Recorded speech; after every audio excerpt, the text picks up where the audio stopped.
The look on Eleanor's face when she realized her plan had backfired was something I'll never forget. My mother-in-law stood in my grandmother's restored Victorian mansion, waving forged documents and screaming about family property, while my husband Thomas watched silently from the corner. Neither of them knew that I'd discovered their scheme months ago, or that my surprise was waiting in the next room.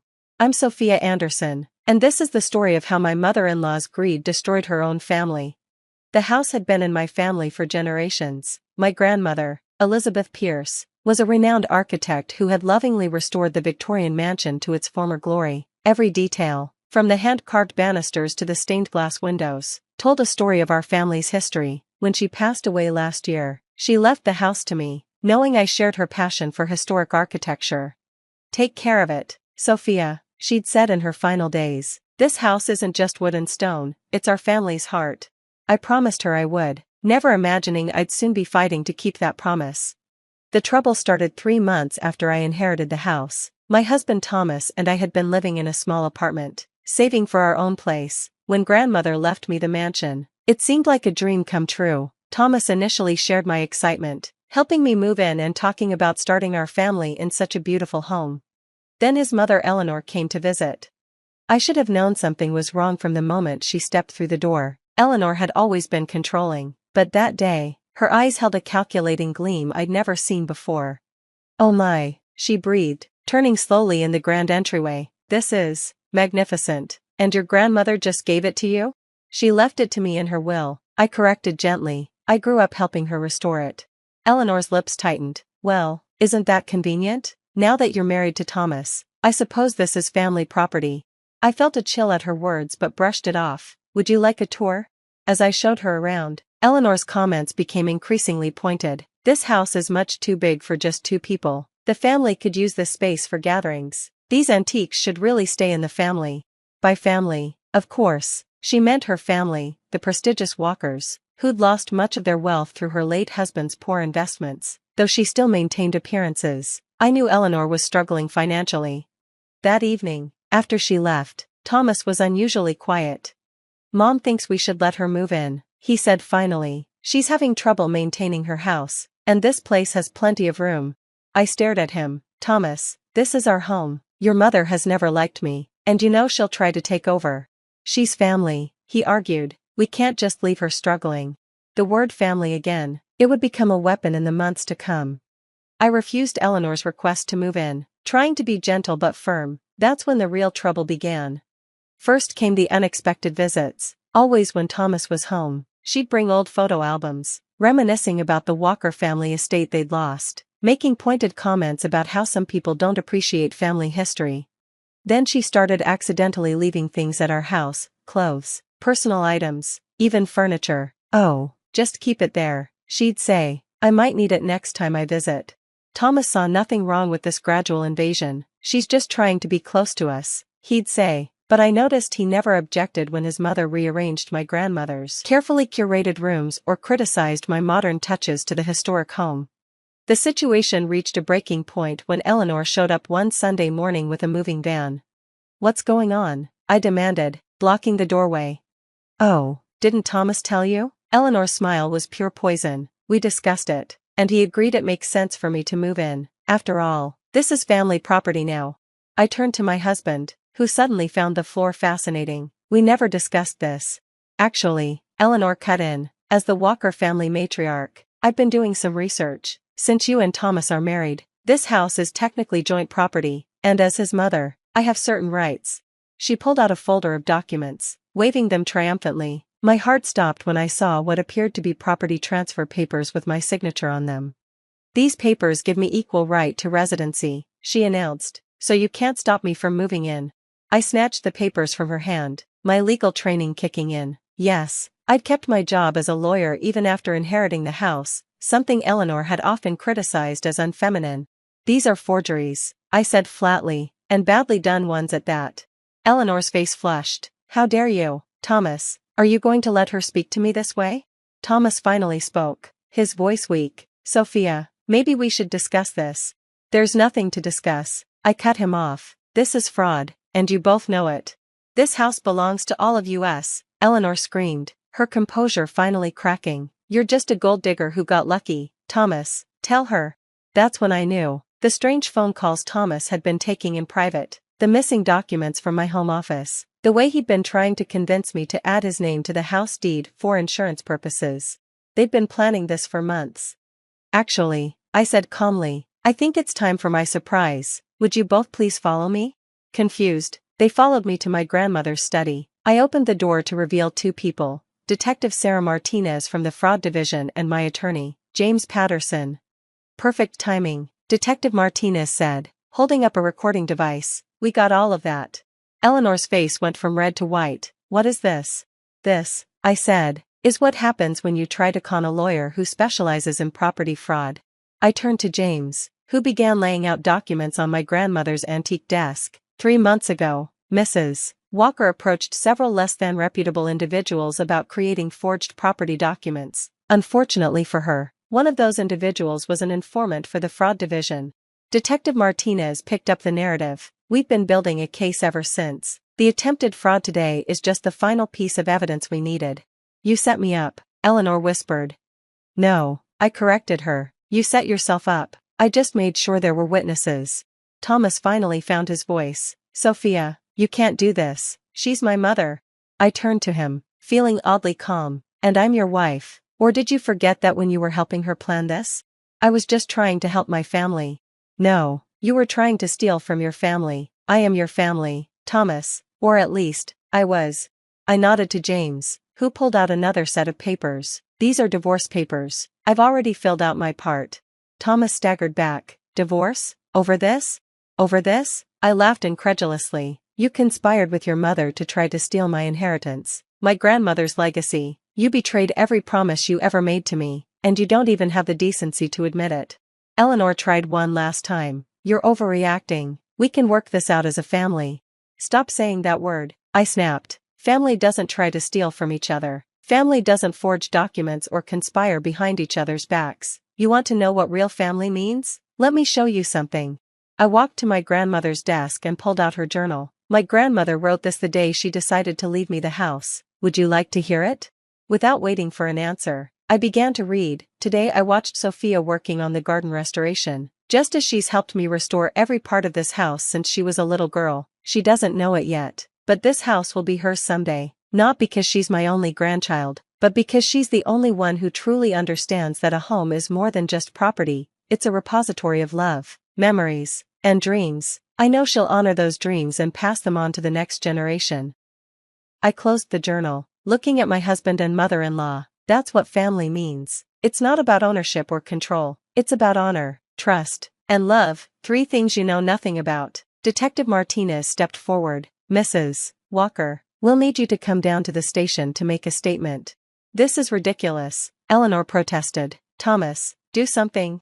But Thomas just stood there, finally realizing the magnitude of what he'd done. I'll have my things out by the end of the week, he said quietly. Don't bother, I replied. I've already packed them. They're in storage. You can collect them after you sign these. I pointed to the divorce papers. As Detective Martinez led Eleanor away, I heard her still protesting about family property and rights. Thomas followed them out, leaving the divorce papers unsigned on the desk.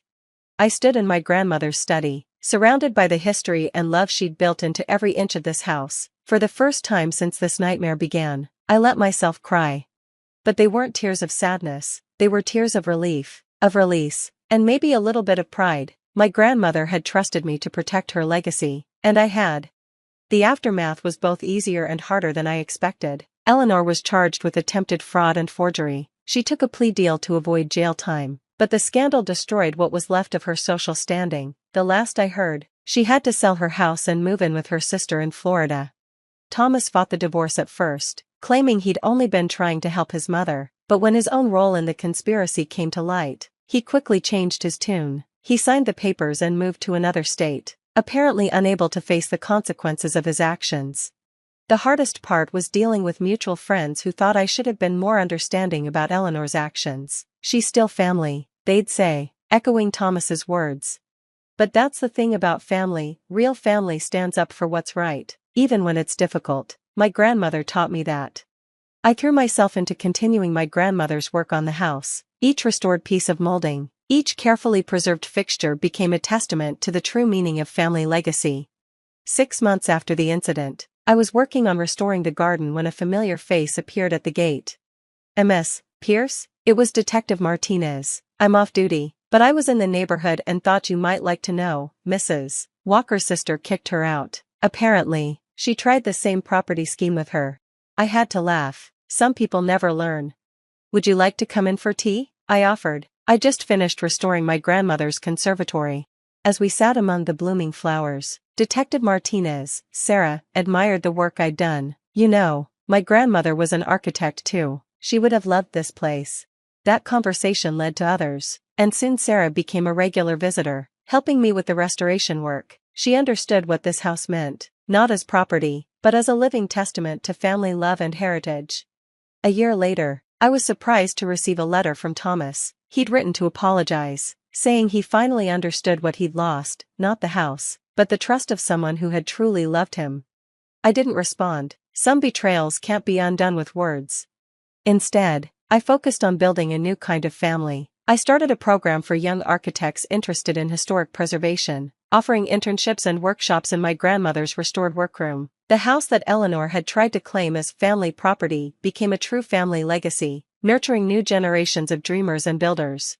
Sarah and I grew closer, our shared appreciation for history and justice blossoming into something more. When I finally showed her my grandmother's journal, she understood its value in a way Thomas never had. 2 years after the incident, we held a small wedding in the garden. My grandmother's restored gazebo, draped with the same climbing roses she'd planted decades ago, provided the perfect setting. Eleanor and Thomas weren't invited, of course, but as I stood there, promising to build a life with someone who truly understood the meaning of family, I silently thanked them. Their betrayal had taught me an invaluable lesson about the difference between those who claim family ties and those who honor them. The house stands prouder than ever now, its restored beauty a daily reminder that some things can't be bought, stolen, or claimed. They can only be earned through love, respect, and understanding. Last week, I found an old photo of my grandmother standing in front of the house the day she finished the initial restoration. Her smile radiates the same joy I feel every time I walk through these halls. I keep that photo in her study, next to the journal she left me. Together, they tell the true story of what family means, not a legal claim or a blood tie, but a connection built on shared values, mutual trust, and unconditional love. Eleanor tried to steal my house by claiming it was family property. In doing so, she lost the only thing that really mattered, her real family. Meanwhile, I gained something far more precious than property, the knowledge that I am my grandmother's true heir, not just in name, but in spirit.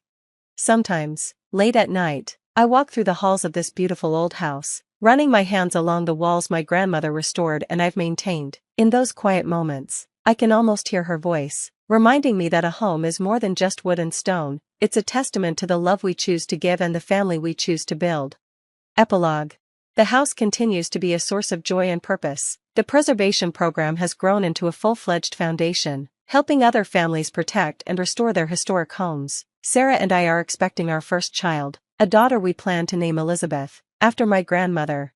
Eleanor occasionally tries to reach out through mutual acquaintances, usually when she needs money. Thomas remarried but divorced again after his new wife discovered him helping his mother with another property scheme. But their drama feels distant now, like a story from someone else's life. My grandmother's house has become exactly what she always wanted it to be, a home filled with love, learning, and true family values. The other day, while going through some old boxes, I found my grandmother's original blueprints for the house restoration. On the margin, she'd written a note: "A house is built with hands, but a home is built with heart." She was right. As always, Eleanor and Thomas never understood that. But as I watch new generations of architects and preservationists fall in love with this house, learning its stories and adding their own, I know that my grandmother's legacy is secure. Because in the end, family isn't about who claims ownership, it's about who honors the trust, preserves the love, and builds the future. And that's something no forged document can ever steal. Ever considered gratitude for the roof over your head today? Ethan's voice cut through the air like a knife. I looked up from my sketch pad, trying to hold back the irritation rising within me. Ava had only just arrived, and already Ethan was acting as if we owed her something. Gratitude? I responded, pushing my glasses up my nose. Let's start with the respect that's missing. Ava stood at the doorway of our neat Connecticut home, her designer bag clutched in one hand and an air of entitlement as thick as the perfume she wore hanging around her. She cast a disdainful look around the room, her eyes settling on a framed photo of Ethan and me on our wedding day. She smirked. "Is this temporary, Ava? I need to know," I asked, forcing calm into my voice. Ava shrugged, flipping her glossy hair over her shoulder. "Depends. I haven't figured out my next move yet," she said nonchalantly. "Maybe a few weeks?" Ethan stepped in, his broad shoulders filling the room with his presence. "It's only until she gets back on her feet, Josie. We can manage for a little while." "A little while turns into months," I muttered, knowing he heard me. "Come on, Josie," Ethan sighed. "She's family." Ava crossed the living room, her high heels clicking on the hardwood floor. She glanced at me with a sly smile. "Is that where you keep the guest towels?" she asked, pointing towards the hallway closet. "Yes," I replied tersely. "First shelf." "Perfect." Her sarcasm was palpable. I watched as she walked away, the tension in the room thick enough to cut with a knife. Ethan joined me in the kitchen, leaning against the counter. "She's having a tough time," he said, softening his tone. I put down my sketch pad. "We're living paycheck to paycheck, Ethan. Her tough time is becoming our problem." His expression hardened. "She's my sister. I can't just throw her out." "But you expect me to just accept this?" I could feel my frustration bubbling over. No discussion, no warning. "We had to act fast. You know how it is with her exes." His tone was defensive, almost pleading. "And what about us?" I fired back. "We've been talking about starting a family, but now we're hosting your sister who's fresh out of her third divorce." "How is this about a baby?" Ethan's voice rose. "Just for once, can we focus on her without making it about us?" Ava peered around the corner, her eyes bright with curiosity. "Am I interfering with something? I can leave if it makes things easier," she said, but the gleam in her eye suggested she was enjoying the drama. "All I'm saying is, this needs to have a deadline," I said decidedly, ignoring Ava's attempt to play the martyr. "We can't keep bending our lives to fit her crises." Ethan sighed heavily. "We'll talk about it," he conceded, rubbing the back of his neck. "Good," I said sternly, "because this can't be indefinite." Ava's smirk didn't waver as she settled into our home, but I caught a flicker of irritation in her eyes. She wasn't going to make this easy, but I refused to let her disrupt our lives without a plan to reclaim our own space. I slammed the laundry basket on the table, the noise echoing through the house.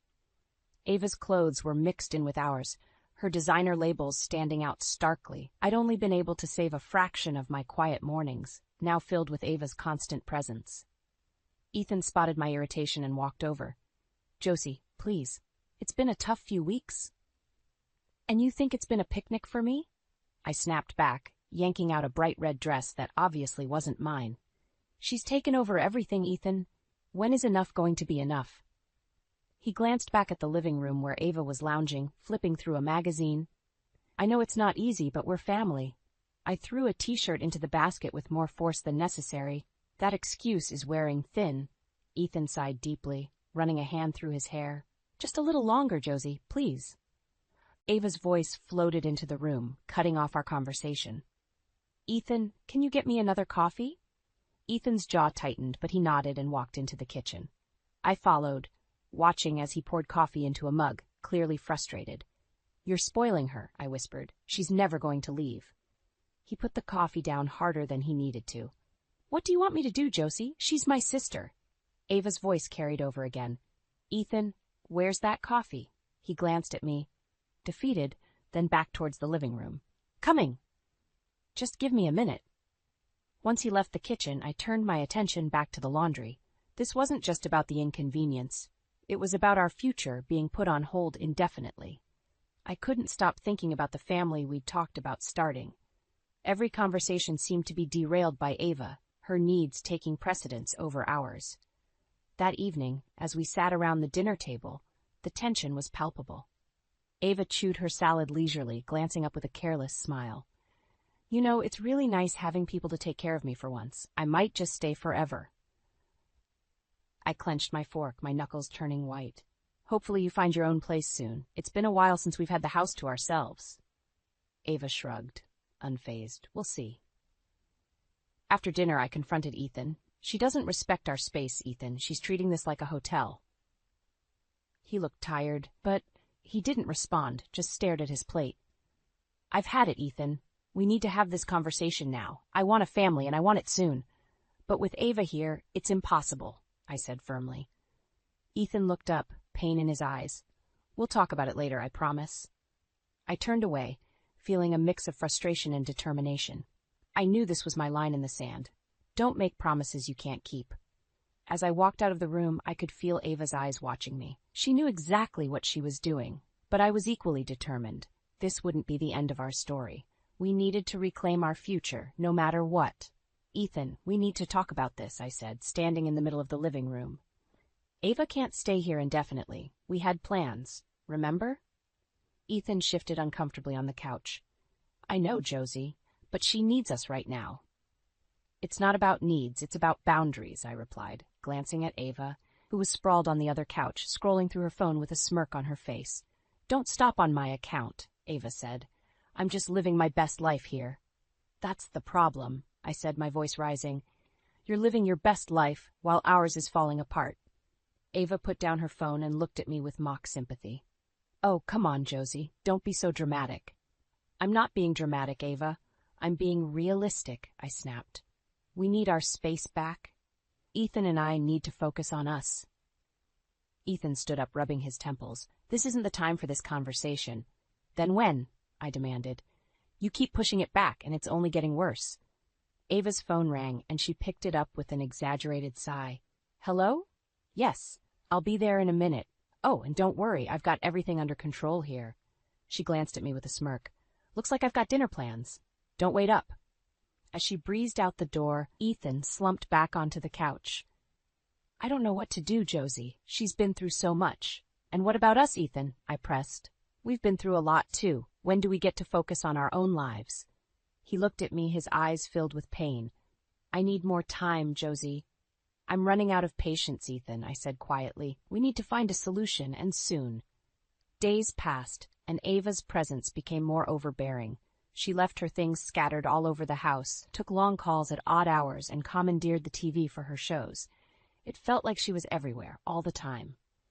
Then one evening, I overheard a phone conversation that made my blood boil. Ava was lounging in the backyard, talking loudly. Yeah, I'm totally living the life here, she said. They're such pushovers. I mean, seriously, I could stay here forever, and they wouldn't kick me out. Ethan wouldn't, at least. Josie? She's a different story, but I've got her wrapped around my finger. I clenched my fists, my nails digging into my palms. I had had enough. I marched outside, my heart pounding in my chest. Enjoying your private phone call? I said, my voice icy. Ava looked up, startled, then quickly recovered. Just catching up with an old friend. Is that a problem? It is when you're plotting to take advantage of us, I said, stepping closer. This isn't your home, Ava. It's time you found your own place.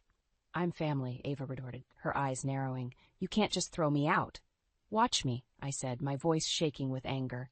You've overstayed your welcome. Ethan appeared in the doorway, drawn by the commotion. What's going on? Ava's leaving, I said firmly, tonight.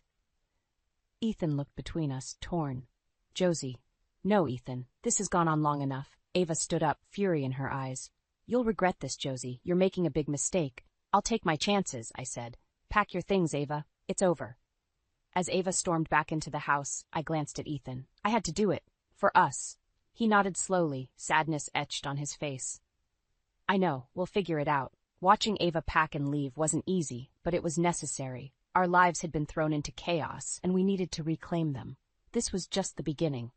I was ready to fight for our future, no matter what. I sat across the desk from the attorney, a stack of papers in front of me. The fluorescent light buzzed overhead, amplifying the tension. The attorney peered over his glasses, scanning the documents. These are inheritance papers from your grandmother? He asked, tapping the stack. Yes, I replied, leaning forward. I need to know my legal standing regarding the house. He nodded slowly, flipping through the pages. Interesting. This document here suggests you have a significant claim to the property. It seems you co-own it, Josie. A surge of relief washed over me, but I kept my composure. What does that mean exactly? It means, he said, looking up, you have as much right to the house as Ethan does. Any decisions about living arrangements should include you. I felt a sense of empowerment. Perfect. Thank you. Leaving the attorney's office, I felt a newfound determination. Ava wouldn't walk all over me anymore. I stood outside, the autumn breeze rustling the leaves, and made my decision. Back at home, Ava was in the kitchen, chatting loudly on her phone. She didn't even acknowledge me as I walked in. Well, since I'm here indefinitely, I might as well look into redecorating, she laughed into the phone. I clenched my fists, anger boiling within me. Ava, we need to talk. She glanced up lazily.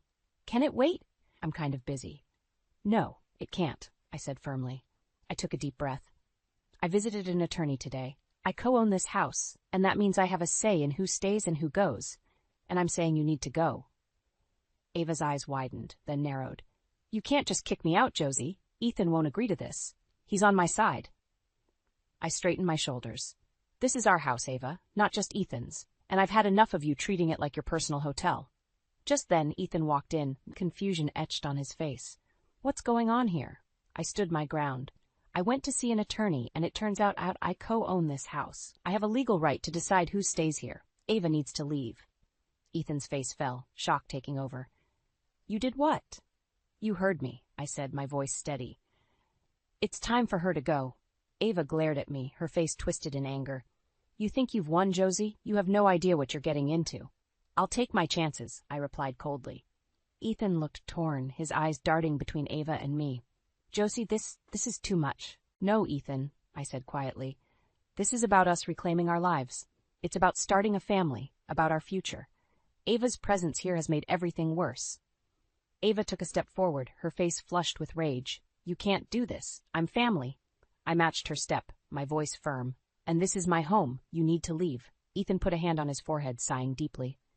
Ava, maybe it's time. We need to focus on our lives here.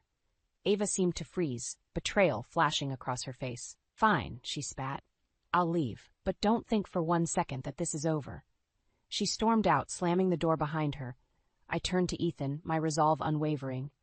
We need to move forward, Ethan. For us. He nodded slowly, sadness and understanding mingling in his eyes. We will, Josie, we will.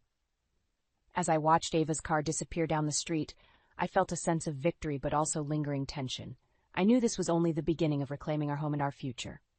Our battle wasn't over, but for now, we had taken a step towards regaining control. The tension in the house was almost tangible. Ethan and I sat at the kitchen table, the silence punctuated by the ticking clock. I knew we needed to have the conversation that had been looming over us, about our future, and about Ava. We need to talk, I said, breaking the silence. Ethan glanced at me, his shoulders sagging. I know. I want us to start a family, Ethan, but Ava's constant presence is driving a wedge between us. It's not just about space, it's about our relationship, I explained, my voice steady but firm. He looked down, fiddling with the coffee mug in his hands. I get it, Josie, believe me, I do, but she's my sister. And I'm your wife, I countered. We've been dancing around this issue for too long. As if on cue, the front door banged open. Ava stormed in, her eyes blazing. Call a family meeting? What is there to talk about? She demanded, dropping her bag on the floor with a thud. I stood up, holding the inheritance papers like a shield. These prove that I co-own this house. You can't stay here without my consent. Ava's face contorted in fury. You think a piece of paper changes anything?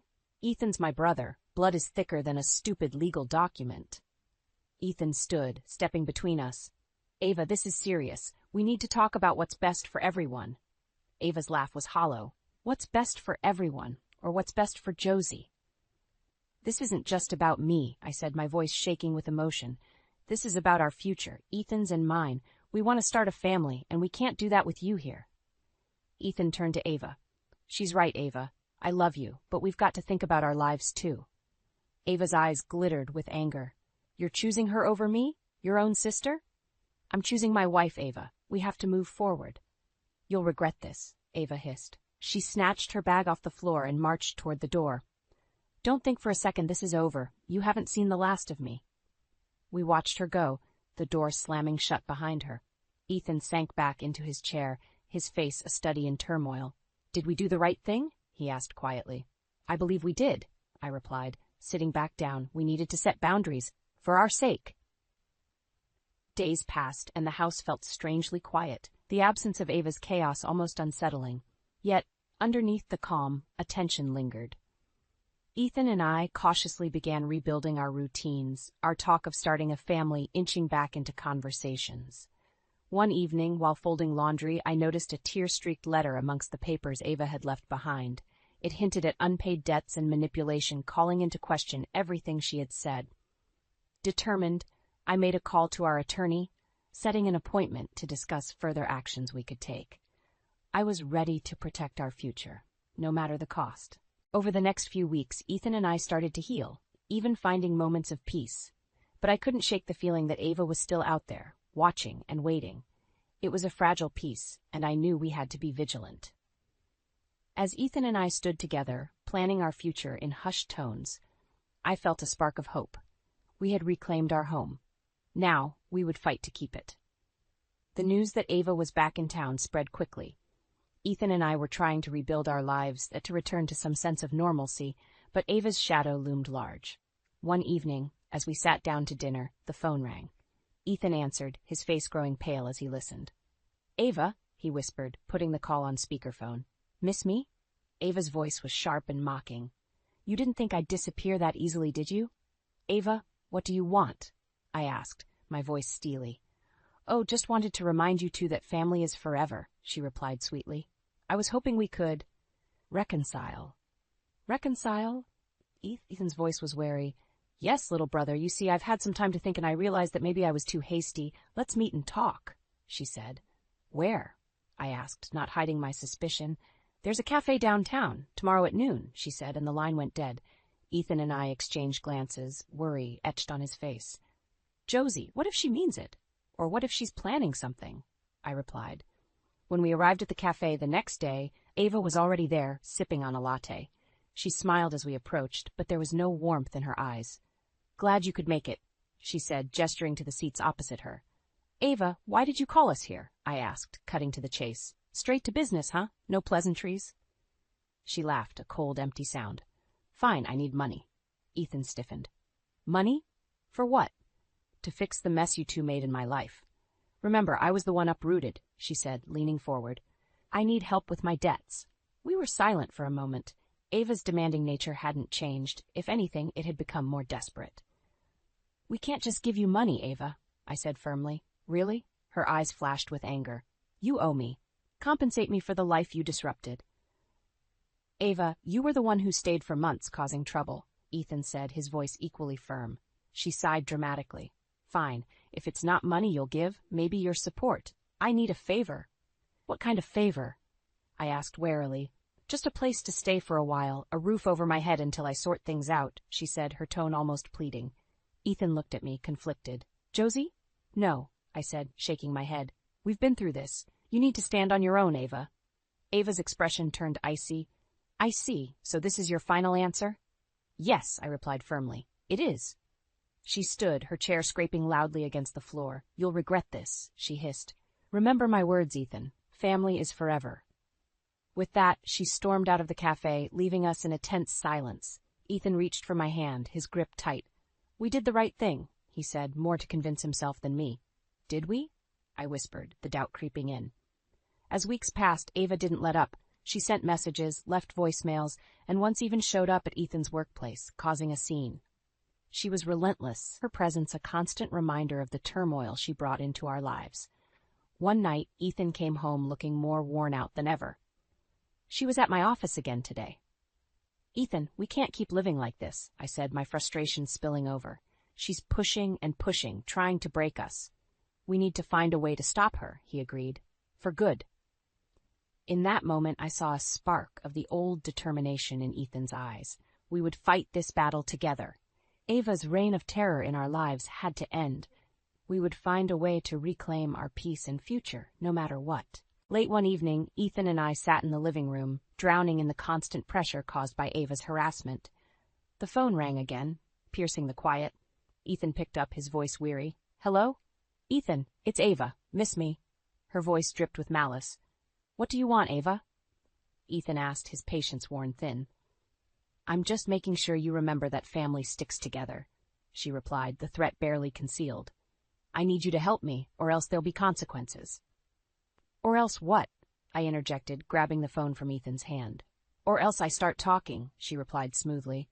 People might be interested in hearing some of the skeletons in your family's closet. What are you talking about, Ava? Ethan asked, his voice shaking. Oh, you'll find out soon enough, she said and hung up. Ethan's face was pale. What could she be talking about? We need to get ahead of this, I said firmly. The next morning, we decided to visit Ethan's parents. If there were secrets, they needed to be unearthed now. We found his mother in the garden, tending to her roses. Mom, we need to talk, Ethan said seriously. She looked up, concern etching her face. What's wrong, Ethan? Ava's threatening to reveal secrets about our family, he explained. His mother's hands trembled as she lowered her gardening tools. Oh no, she whispered. What is it? I pressed. There were things, she began hesitantly. Things about Ava we tried to keep hidden, to protect her. Protect her from what? Ethan asked, frustrated. She was manipulative, even as a child, she admitted. Always playing people against each other, creating chaos. We thought she'd grow out of it, but it only got worse. Why didn't you tell us? I asked, shocked. We didn't want to tarnish the family name, she said softly, but it looks like she's not going to stop. Back at home, Ethan and I tried to piece together our next steps. Ava's threats loomed over us like a storm cloud. That evening, another call came. You still haven't agreed to help me, Ava's voice taunted. Tick-tock, time's running out. Ava, we know about your past, Ethan stated bluntly. We're not going to let you control us anymore. A silence followed. Then she laughed. So you're finally willing to play dirty? Let's see how far you'll go. The line went dead. The next day, Ava's threats materialized. She posted old family secrets online, damaging Ethan's reputation and stirring up a storm. Ethan's boss called, concerned about the rumors. What are we going to do? Ethan asked, feeling defeated. We fight back, I replied, determined. We expose her for the manipulative liar she is. With newfound resolve, we started gathering evidence of Ava's manipulations. We contacted everyone she'd wronged, collecting testimonies and documents. We drafted a comprehensive report detailing her history of deceit. The showdown came when we called a family meeting. Ava arrived, smug and confident, convinced she still held power over us. What's this about? She asked, looking around the room. We have something to show you, I said, sliding the thick report across the table. Your history of manipulation, laid bare. Her eyes widened as she flipped through the pages. This is all lies, she shrieked. It's the truth, Ethan said, his voice steady. And we're ready to take this public if you don't stop. Ava's face contorted in rage. You wouldn't dare. Try us, I replied coldly. She slammed the report shut and stood up, her composure shattered. This isn't over, she spat and stormed out. Ethan and I stood together, united. We had taken the first steps in reclaiming our lives from her grasp. The battle wasn't over, but we were no longer afraid. We were ready to fight for our future, no matter what Ava threw our way. Ethan and I woke up to a strange calm that morning. Ava's departure left a void, but it was a void filled with potential. We had endured the worst, and now it was our time to rebuild. As we sat at the breakfast table, Ethan looked at me with a small, hopeful smile. What do you want to do today? Let's start fresh, I said, feeling a spark of excitement. Let's renovate the guest room, make it our own. Ethan nodded. That sounds perfect. We spent the day picking out new paint colors and furniture, laughing as we debated over swatches. It felt like a return to normalcy, a step toward the future we had longed for. Emily, our neighbor and friend, dropped by to see the progress. She peered into the room, seeing the half-painted walls and new decor. Wow, it looks amazing already. Thanks. We're trying to make it our own, I said, smiling. Emily nodded, understanding. You both deserve this fresh start. As we worked, Ethan turned to me, wiping a streak of paint from his cheek. You know, Josie, I've been thinking, maybe it's time we took the next step, started trying for that family we talked about. My heart leaped. Really? He nodded, his eyes filled with warmth. Really? I want us to have that future we dreamed of. A few days later, Ava's retribution came in the form of a bitter email, laced with anger and threats. She claimed we hadn't seen the last of her, that she would find a way to disrupt our lives again. Ethan deleted the email, turning away from the screen. We can't let her control us anymore, he declared. Emily sat with us that evening, lending her support. You've done everything you can. Now it's about focusing on your happiness." Ethan nodded, squeezing my hand. It's time to move forward. And so we did. Each day brought a small victory. Repainting a room, planning a garden, talking about potential baby names. We reshaped our home and our lives, finding joy in the new possibilities. One evening, as we sat on the porch sipping tea and watching the sunset, Ethan turned to me. "Do you think she'll ever truly leave us alone?" I took his hand, feeling the strength in his grip. "Maybe not. But we've learned how to stand up to her. That's what matters." Ethan sighed, a mix of relief and determination in his eyes. "You're right. We have each other, and that's enough." As the summer days lengthened, our home became a sanctuary again, the echoes of Ava's chaos fading into the background. We celebrated small milestones, repainting the last room, planting the first seeds in our garden, sharing quiet evenings together. Knowing that Ava's presence could resurface at any moment, we remained vigilant but not fearful. We had faced the worst and come out stronger. We had reclaimed our home and our future. Life was not perfect, but it was ours. Ethan and I embraced each day with a new sense of purpose, determined to build the family and the future we had always dreamed of.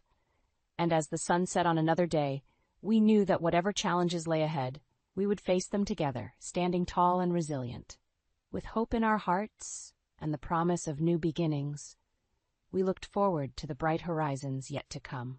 I never thought a simple text message could shatter my entire world, but that's exactly what happened last Tuesday night. It was one of those moments where everything before and after draws a clear line in your life. The before, when you were blissfully ignorant. And the after, when you can't unsee what you've seen. My name is Lila, and until that night, I thought I had the kind of marriage other people envied. The kind where your husband still brings you coffee in bed and leaves little notes in your lunch bag. Greg and I had been married for 6 years, and while we weren't perfect, we were happy.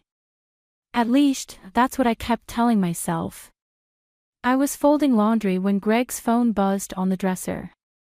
He was in the shower, and normally I'd never check his messages, but something made me look. Maybe it was because he'd been working late more often, or because he'd started keeping his phone face down. Little things I'd noticed but dismissed. The message preview showed up clear as day. "Last night was wonderful. I miss you already." My hand started shaking so bad I almost dropped his phone. The contact name was just J, with a simple period after it. No last name, no emoji, nothing else to give away who this person was. The message disappeared as quickly as it had appeared, but those words burned themselves into my brain. The shower was still running, and I could hear Greg humming some church hymn, the same one he'd sung in choir last Sunday. The same one he'd taught the youth group. My stomach lurched. "Hey, babe." His voice carried over the sound of running water. "Could you grab my blue towel? The one on the hook." I stood there, frozen, his phone still in my hand. "Sure," I managed to say, my voice surprisingly steady. I grabbed the towel and placed it on the counter, careful to put his phone back exactly where it had been. "Thanks, honey," he called out cheerfully. I walked downstairs to the kitchen, gripping the counter until my knuckles turned white. My brother Ethan's voice echoed in my head from our last conversation. Sometimes the people who seem the most perfect are hiding the biggest secrets. The water stopped upstairs. I could hear Greg's footsteps, the familiar creaking of our bedroom floorboards. I opened the fridge and stared at nothing, trying to look normal, whatever normal was supposed to look like when your world is imploding. "Hey, what's for dinner?" Greg appeared in the doorway, hair still damp, wearing the sweater I'd given him for Christmas. He smiled at me, that same warm, genuine smile that had made me fall in love with him in the first place. "I was thinking pasta," I said, amazed at how casual I sounded. "The way Mom taught me." "Sounds perfect." He walked over and kissed my cheek, smelling of his expensive body wash. "I've got a church council meeting tonight, but I shouldn't be too late." Church council meeting. Right. I wondered how many of those had actually been meetings. Actually, I said, surprising myself, why don't you invite everyone here? We could host. It's been a while since we've had people over. Greg's smile flickered for just a second, so quick I might have missed it if I hadn't been watching for it. Oh, that's thoughtful, but Brother Michael's wife is sick, so we're meeting at the coffee shop instead. More casual that way. I nodded, turning back to the fridge. Makes sense. Tell everyone I said hi. After he left, I sat at our kitchen table, staring at my phone. I could call Ethan. He'd understand, he always did. But something held me back. Maybe it was pride, or shame, or the faint hope that there was some innocent explanation for everything. The pasta sauce bubbled on the stove, filling the house with the scent of my mother's recipe. I stirred it mechanically, watching the red sauce swirl, wondering how many other secrets were hiding behind my perfect marriage. And what it would cost me to find them out. I spent 3 days watching Greg's every move, analyzing each phone call, each late meeting. It was exhausting, turning into someone I didn't recognize, this suspicious, paranoid version of myself who jumped at every notification on his phone. By Friday morning, I couldn't take it anymore. We need to talk, I said over breakfast, my heart hammering so hard I could barely get the words out. Greg looked up from his devotional book, his reading glasses perched on his nose. Of course, honey. What's on your mind? Who's Jay? The silence that followed felt like it lasted forever. Greg's face didn't change much, just a slight tightening around his eyes. The kind of thing I wouldn't have noticed if I hadn't been married to him for 6 years. Jay. He took off his glasses, cleaning them with the edge of his shirt. I'm not sure who you mean. The person who texted you Tuesday night. About having a wonderful time. He set his glasses down carefully, too carefully. You're checking my phone now. Don't do that, I said, my voice shaking. Don't make this about me looking at your phone when you got a message like that. Lila, he sighed, using the same patient tone he used with difficult parishioners. Jay is Jennifer from the Youth Ministry Committee. We were planning the summer retreat, that's all. Several of us met to discuss it. At night? It was the only time everyone could meet. He reached across the table for my hand. I pulled back before he could touch me. Then why didn't you tell me about it? Honestly. Because I knew you'd react like this. You've been different lately. Distant. The audacity of his deflection made me laugh, a harsh, unfamiliar sound. I've been distant. That's rich, coming from someone who's been working late 3 nights this week. My phone buzzed, Ethan's ringtone. I ignored it. I have responsibilities at the church, Greg said, standing up. You knew that when you married me. I can't believe you're turning this into something it's not. Then let me come to the next committee meeting. He paused, just for a second, but long enough. Of course. When we schedule the next one, I'll let you know. My phone buzzed again. This time, I grabbed it, needing the distraction. Ethan had sent several messages. Hey sis, you'll never guess who I ran into last night at the Blue Room. Call me when you can. It's about Greg. Seriously, Lila. Call me. The Blue Room was a bar across town, definitely not the kind of place where church council meetings happened. I looked up at Greg, who was watching me with an unreadable expression. I have to go, he said, gathering his things. I've got an early meeting with Brother Michael about the fundraiser. At the Blue Room. He froze. What? Nothing, I said, forcing a smile. Have a good meeting. As soon as I heard his car pull away, I called Ethan. Finally, he answered. Listen, I wasn't going to say anything, but after seeing him there. What exactly did you see, Ethan? Greg. At the Blue Room. With some woman, definitely not anyone from your church unless they've started recruiting supermodels. They looked close. My stomach lurched. How close? Lila. Ethan's voice softened. Close enough that I took a picture. I wanted proof before I said anything. Want me to send it? I gripped the kitchen counter. Remembering all the times our parents had warned me about marrying someone who seemed too perfect. How Ethan had been the only one who'd noticed Greg's practiced charm. His carefully constructed image. Send it, I said. And Ethan, I need a favor. Can you help me look for teaching jobs? I think I need to start planning for something different. Already on it, sis. I've got some contacts at the Arts Academy. They're always looking for creative writing teachers. For the first time in days, I felt something other than dread, a tiny spark of possibility, of freedom. One more thing, I added. Don't tell Mom and Dad. Not yet. Of course not. But Lila, whatever you decide to do, I've got your back. After hanging up, I sat at my computer and opened a fresh document.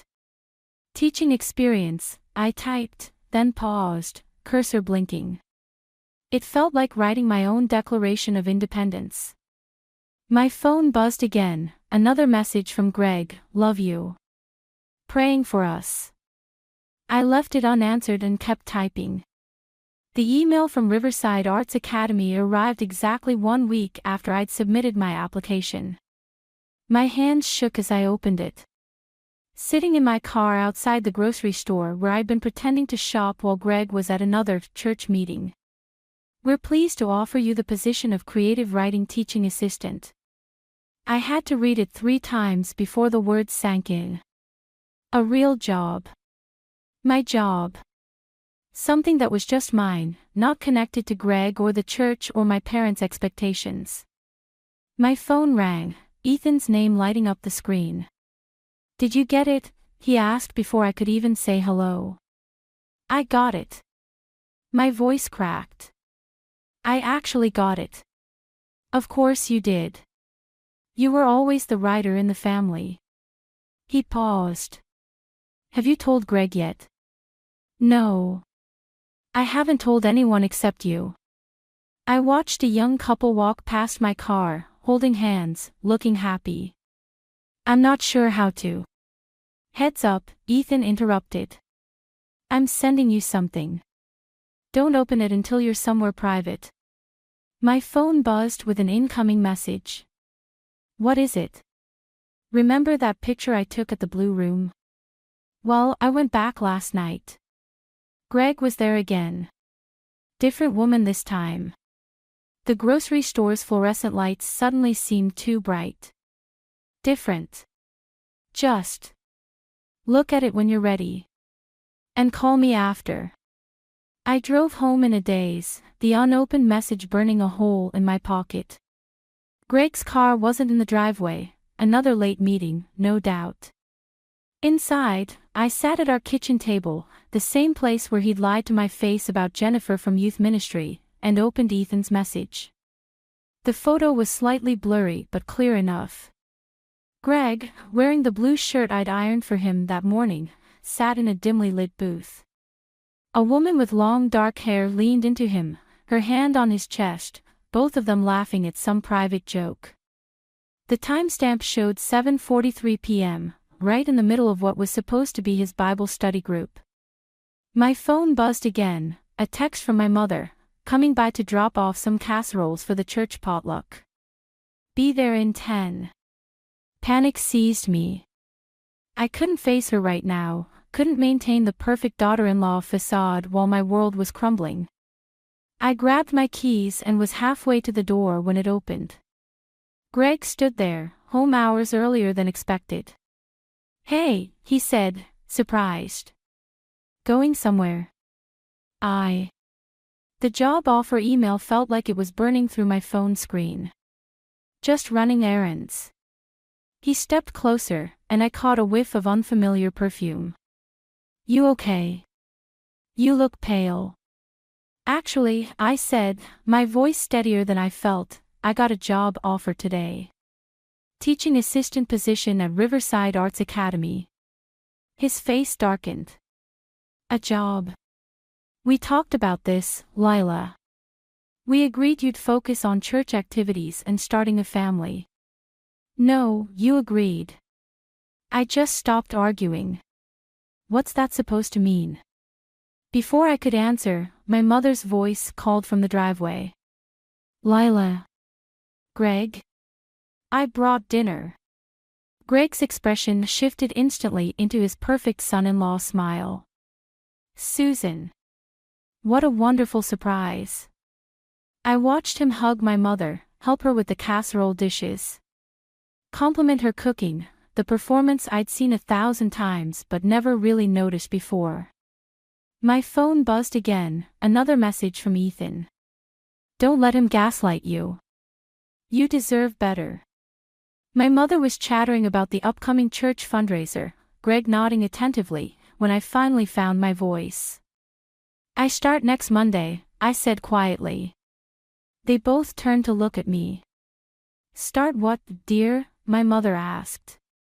My new teaching job. The silence that followed was deafening. Greg's smile remained fixed, but his eyes turned cold. My mother's face crumpled in confusion. But what about the youth ministry? She asked. And the women's auxiliary?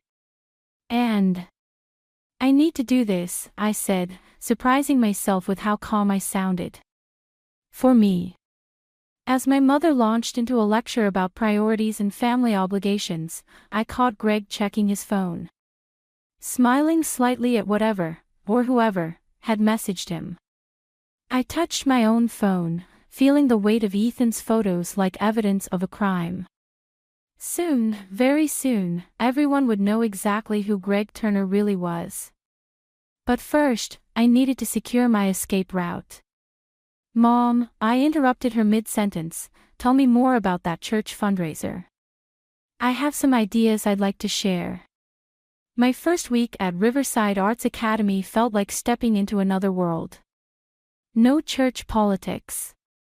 No perfect wife expectations, just teenagers eager to learn about creative writing and colleagues who actually wanted to hear my ideas.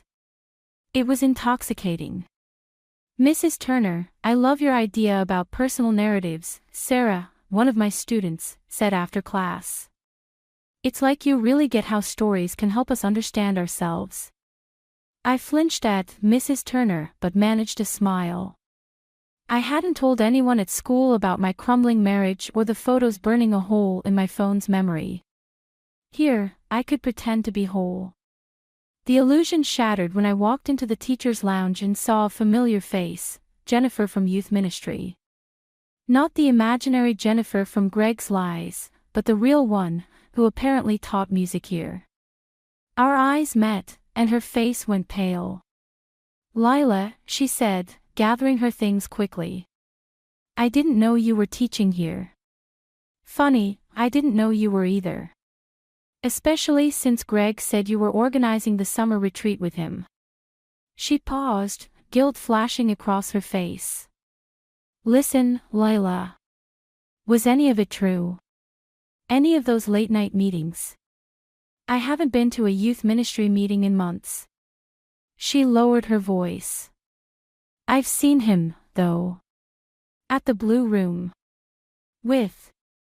My phone buzzed, Greg calling. I let it go to voicemail. I should have told you, Jennifer continued. But he's so respected in the church, and your parents. Do you know her name? I interrupted. The woman in the photos. Women, Jennifer corrected gently. There's been more than one. The room tilted slightly. I grabbed the edge of a table to steady myself. Mrs. Turner. Sarah appeared in the doorway, holding up a paper. Could you look at my story draft? Of course, I said automatically, my teacher voice taking over while my world crumbled again. I'll be right there. Jennifer touched my arm as I passed. For what it's worth, I'm glad you're here. This place. It helped me find myself after my divorce. I spent my lunch break in my classroom, staring at my phone. 3 missed calls from Greg, 2 from my mother, and 1 text from Ethan. Dad's asking questions about your new job. Heads up. When I finally got home that evening, Greg was waiting with takeout from my favorite restaurant and a bouquet of roses. I thought we could talk, he said, that perfect smile in place. About your job, about us. Sure, I said, setting down my bag full of student papers. Let's talk about the blue room. The smile flickered. What? Or should we talk about Jennifer? The real one, who teaches music at my school and hasn't been to youth ministry in months. Lila, you're not thinking clearly. This job is putting ideas in your head. Don't. My voice shook. Don't you dare try to make this about my job when I have photos of you with other women. His face changed then, the mask slipping to reveal something darker. And what exactly do you plan to do with those photos? Show them to the church. To your father, the deacon. Think carefully about who has more to lose here. The threat hung in the air between us. I thought about my parents, about the church community that had been my whole world. About the whispers and judgment that would follow any accusation against their beloved youth pastor. Then I thought about Sarah's face when she talked about stories revealing truth, about Jennifer finding herself after her divorce. About Ethan always believing in me even when I couldn't believe in myself. I picked up my bag and headed for the stairs. Where are you going? Greg called after me. To grade papers, I said. I have students counting on me. It wasn't the confrontation he expected. It wasn't the breakdown he'd prepared for. Instead, it was something more dangerous, the first step toward freedom. In my home office, I opened my laptop and started typing, "Dear Mom and Dad, there's something I need to tell you." The Sunday morning service felt like a performance where everyone knew their lines except me. Greg stood at the pulpit, delivering a passionate sermon about faithfulness and trust, while I sat in our usual pew, clutching my phone with the damning photos like a lifeline. My father, proud in his deacon's role, nodded along. My mother kept glancing at me with worried eyes, probably noticing I wasn't singing the hymns.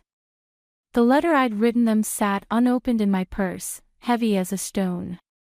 And let us remember, Greg's voice rang out, that true love bears all things, believes all things, hopes all things, endures all things.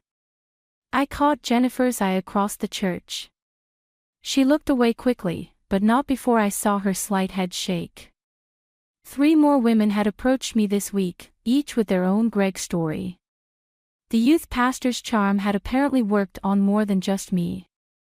After the service, my mother cornered me by the coffee station. Lila, honey, you seem distant lately. Is everything okay with the new job? Before I could answer, Greg appeared, sliding his arm around my waist. I forced myself not to flinch. She's doing wonderfully, he said, squeezing my hip. Though we do miss having her at all the church functions.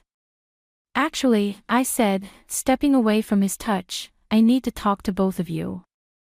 And Dad. Somewhere private.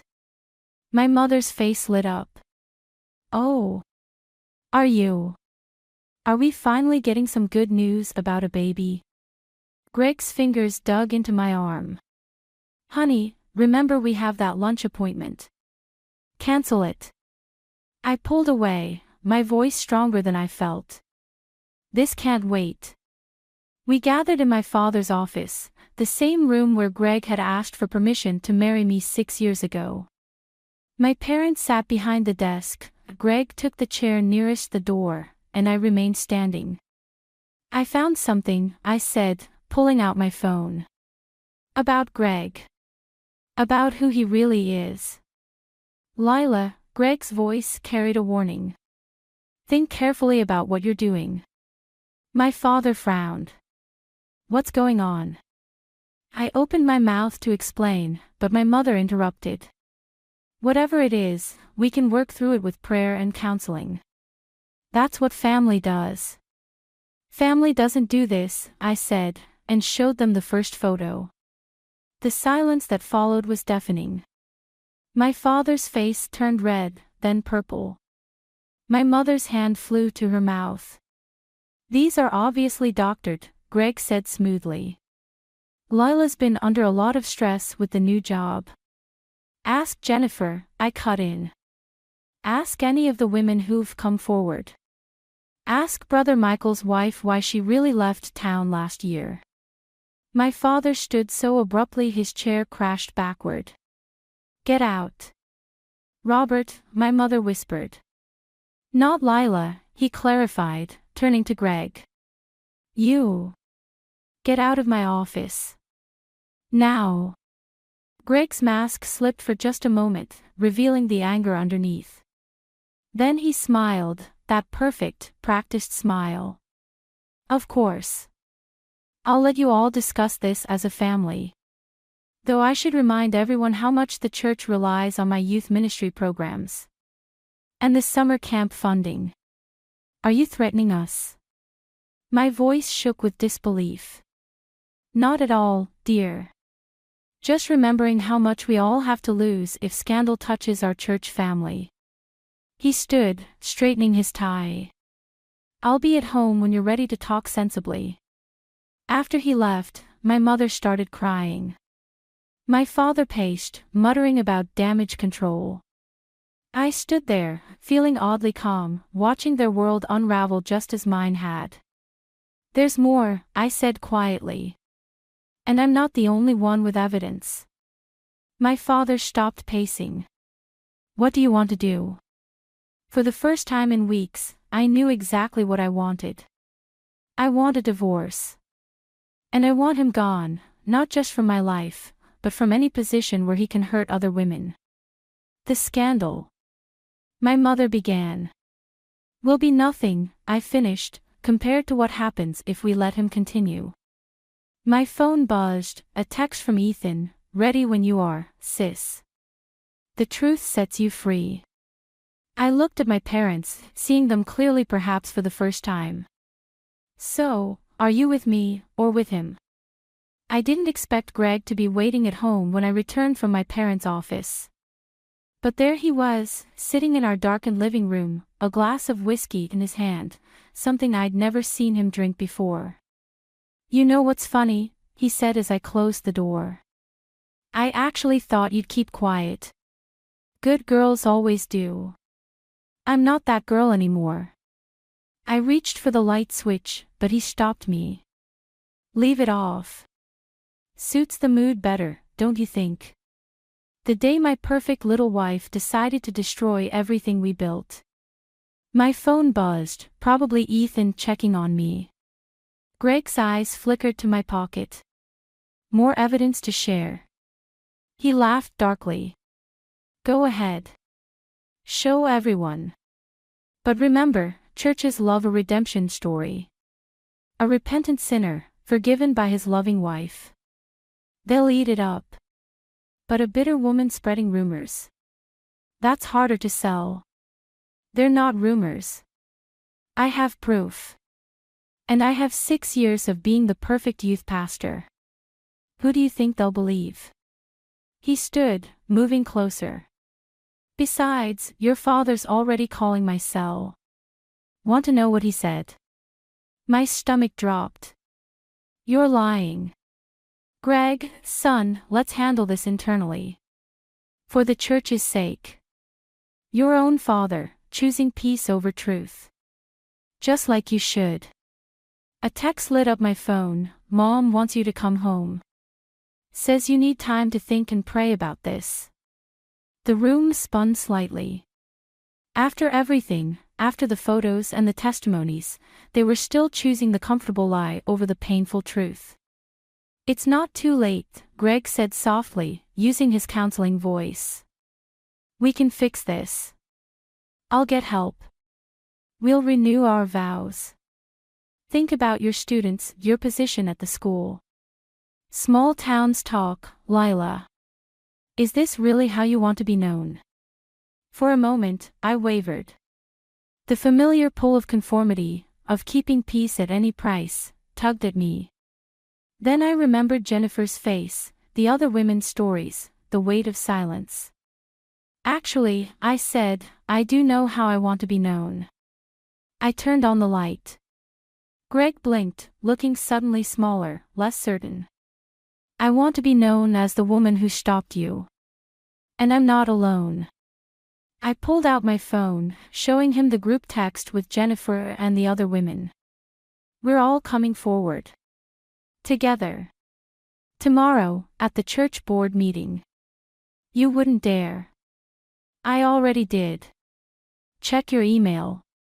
The board members have copies of everything.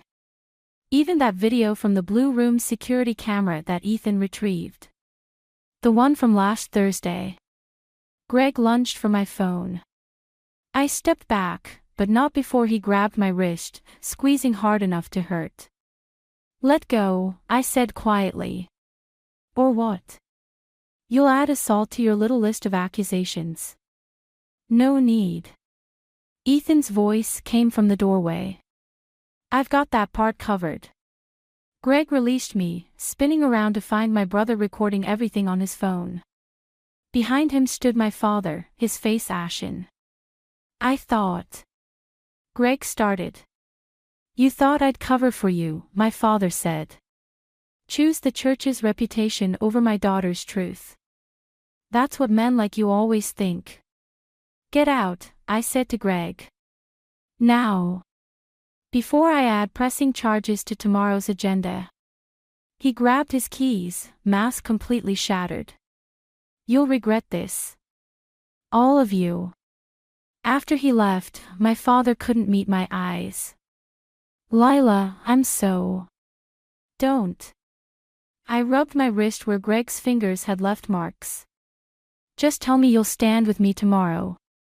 That's all I need to know. He nodded, looking older than I'd ever seen him. Ethan wrapped an arm around my shoulders. You okay, sis?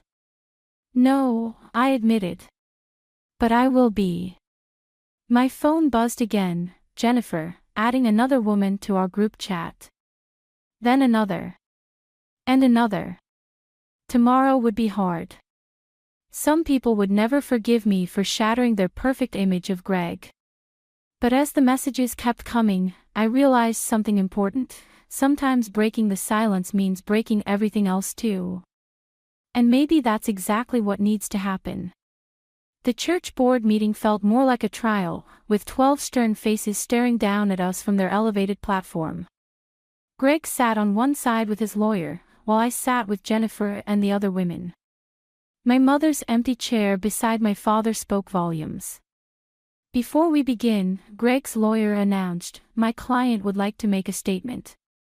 Greg stood, perfectly pressed in his Sunday best, wearing the same sincere expression he'd used to counsel troubled teens. I come before you today as a broken man, seeking forgiveness. Objection, I said, surprising myself. This isn't court, and we're not here for another performance. Mrs. Turner, Brother Michael warned, please respect the process. Actually, I stood up, pulling out my phone, I'd like to play something first. Greg's lawyer started to protest, but fell silent as my mother's voice filled the room. I should have told you both years ago. About the other pastor, the one before Greg.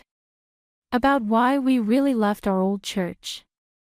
I watched the color drain from my father's face as the recording continued. Your father forgave me, my mother's voice cracked. But I never forgave myself. That's why I pushed so hard for perfection, for appearances. I couldn't bear to see either of you make my mistakes.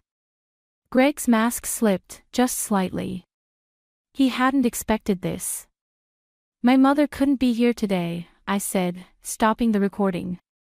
She's probably praying at home, thinking silence protects us. But she sent this instead, along with her diary from 20 years ago. Every detail about how the church covered up scandal after scandal.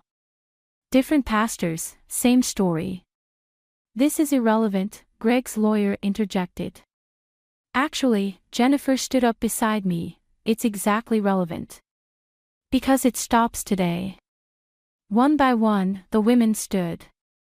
Not just the ones I knew about, more kept rising, filling the room. Church secretaries, choir members, youth group parents. The board members shifted uncomfortably. "If you silence us," I continued, "we go public. Every story, every photo, every video. Not just about Greg, but about every time this church chose its reputation over the truth." "You would destroy your own church?" Brother Michael demanded. "No," my father's voice rang out. "We would save it."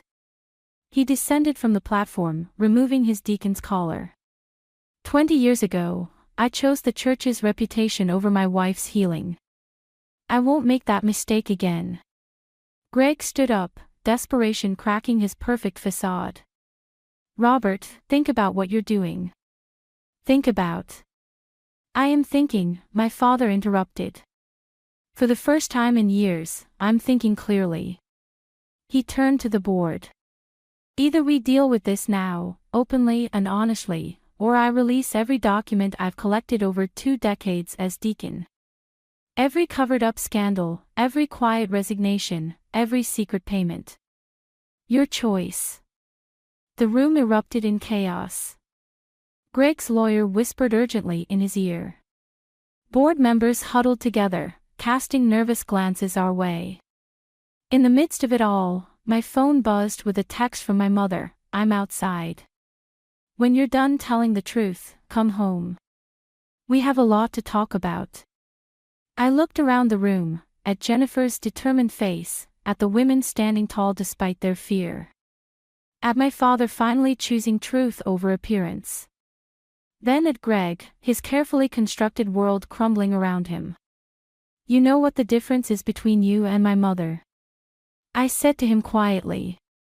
"She finally chose truth over perfection.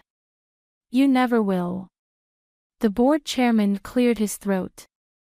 "In light of these developments, we'll need to call an emergency congregation meeting." "No need," Greg said suddenly, his voice cold. "I quit." "You can't fire me if I quit."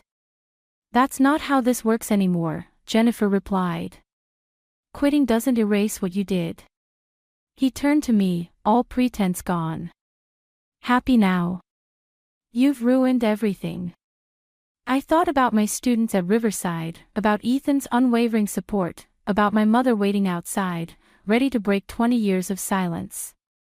"No," I said. "I think we're finally fixing it." As Greg stormed out, followed by his lawyer, I felt something shift in the room, like a heavy curtain being pulled back. Letting in light for the first time in years. The truth hurt, but silence had hurt more. 6 months after the church board meeting, I stood in front of my creative writing class. Watching Sarah read her personal essay about finding her voice. The irony wasn't lost on me. "Remember," I told the class, "sometimes the most powerful stories are the ones we're afraid to tell." After school, I found Jennifer in the music room, helping a student with chord progressions. She'd become department head last month, her confidence growing with each passing day. "Ready for tonight?" she asked as I leaned against the doorframe. I nodded. The support group we'd started met every Thursday in the school library. What began with 7 women had grown to over 20, each with their own story of silence finally broken. My phone buzzed, a news alert about Greg. He'd taken a position at a megachurch 3 states away. Some things never changed, but at least he wasn't our problem anymore. "Lila." Ethan's voice carried down the hallway. He was early to pick me up for dinner at our parents' house, a weekly tradition now. Though it had taken months of awkward conversations and tearful confessions to get here. "You should frame that," he said, nodding at the paper I was grading. It was Sarah's essay, titled The Sound of Truth. She'd gotten an A+. At home, Mom was waiting on the porch, looking more relaxed than I'd seen her in years. She'd started counseling, finally dealing with her own past trauma.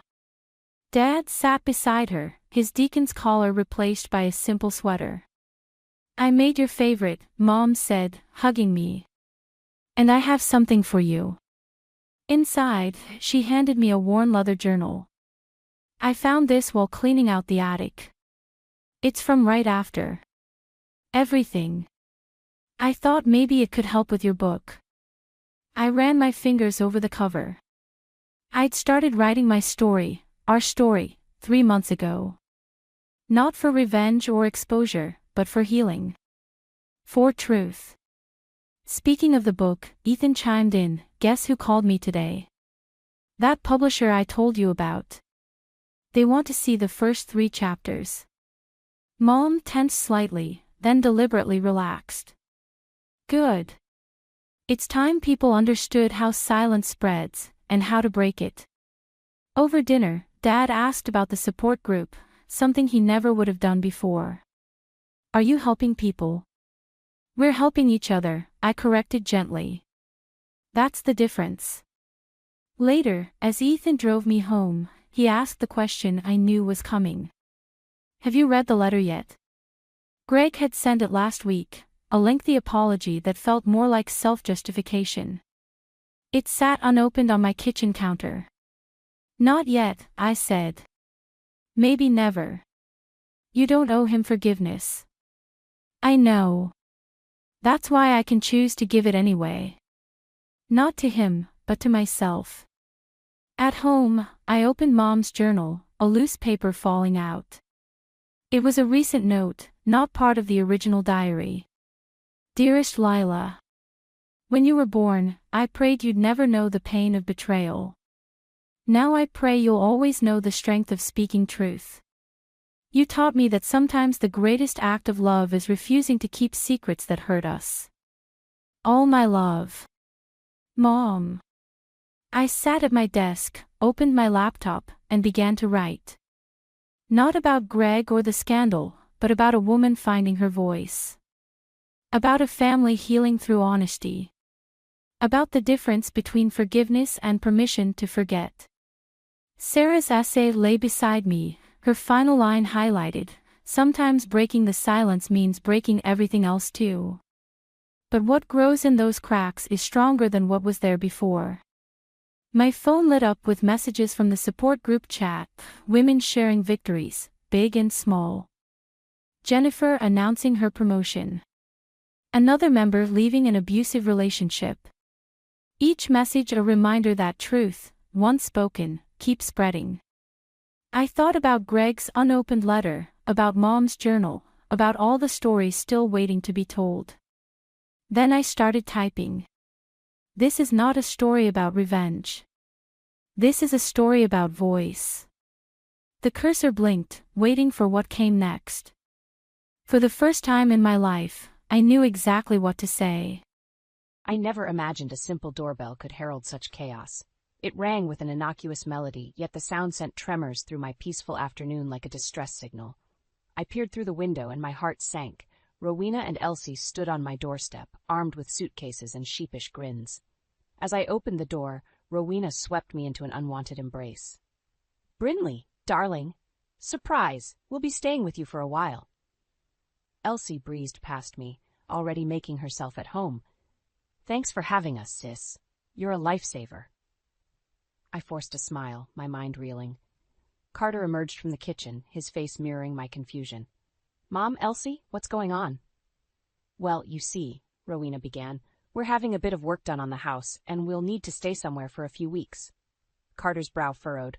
"You didn't mention anything about renovations."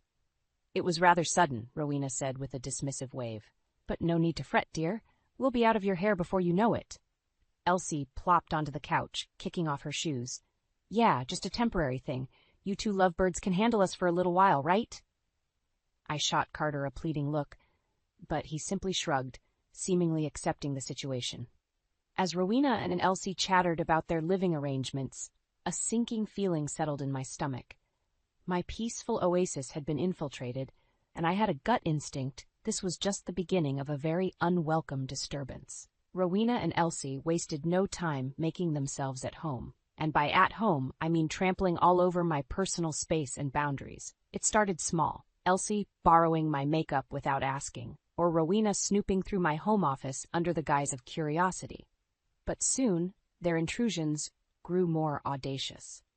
One morning, I discovered Elsie lounging in my favorite armchair, her bare feet propped up on my antique coffee table, a family heirloom from my grandmother. When I politely asked her to remove her feet, she scoffed and rolled her eyes. "Relax, Bryn. It's just a table." The disrespect stung, but before I could respond, Rowena emerged from my office, rifling through a stack of my sketchbooks. "Rowena, those are private," I protested, but she waved me off dismissively. "Oh, don't be so uptight, dear. I'm just admiring your work." I bit my tongue, recognizing the futility of arguing. As the days wore on, their audacity escalated. Elsie started borrowing my clothes without permission, leaving makeup stains and spills in their wake. Rowena treated my office like her own personal lounge, leaving coffee rings and crumbs scattered across my desk. The final straw came when I realized my high-end drawing tablet was missing. I tore through the house, searching every nook and cranny, but it was nowhere to be found. When I confronted Rowena and Elsie, they feigned innocence, suggesting I must have misplaced it. But deep down, I knew the truth. One of them had taken it, without a shred of respect or regard for my belongings or workspace. As if that wasn't enough, I later discovered that an essential project file had been mysteriously deleted from my computer. Hours of work, gone in an instant. I tried to remain calm, but my frustration was reaching a boiling point. When Carter returned home from work that evening, I wasted no time venting my grievances, but to my dismay, he simply shrugged it off, urging me to be more accommodating. "They're family, Bryn," he said, as if that excused their entitled behavior. "I'm sure it was just an accident." I wanted to scream. Didn't he see how disrespectful and invasive they were being? How could he dismiss my concerns so easily? As I lay in bed that night, seething with anger and resentment, a dark thought crept into my mind. If Carter wouldn't stand up for me, I would have to find a way to stand up for myself, no matter what it took. As if the constant invasions of privacy and disrespect for my belongings weren't enough, Rowena and Elsie managed to find a new way to stomp all over my heart. It started when I overheard Elsie bragging to her friends about her latest gig at a local bar. "Yeah, I've been playing this sweet vintage violin. Gives me such a cool, rustic vibe on stage."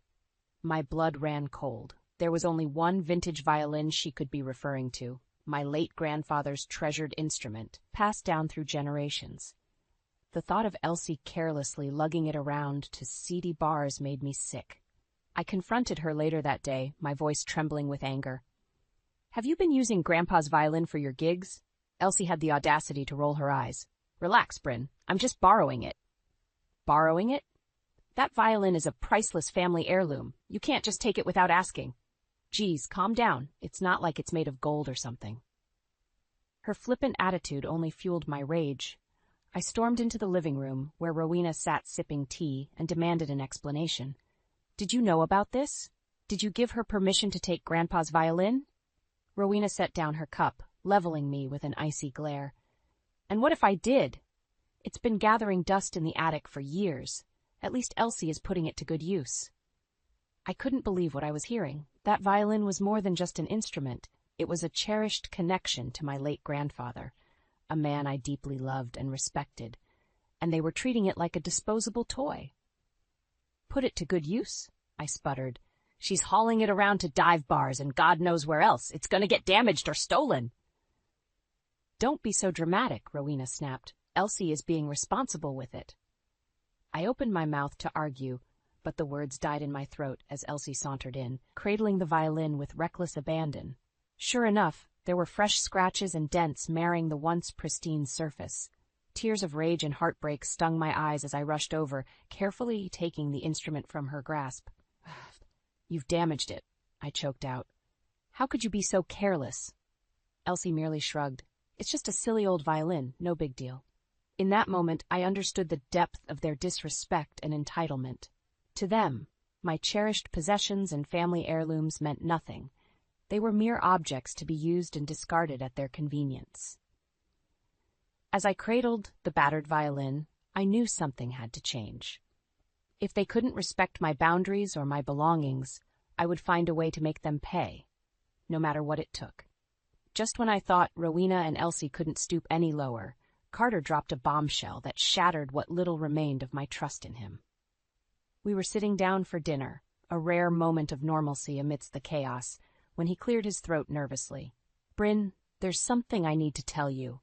My fork hovered midair as a sense of dread washed over me. "What is it?" He wouldn't meet my eyes. "Well, you know my mom's been having some financial trouble lately." Of course I knew.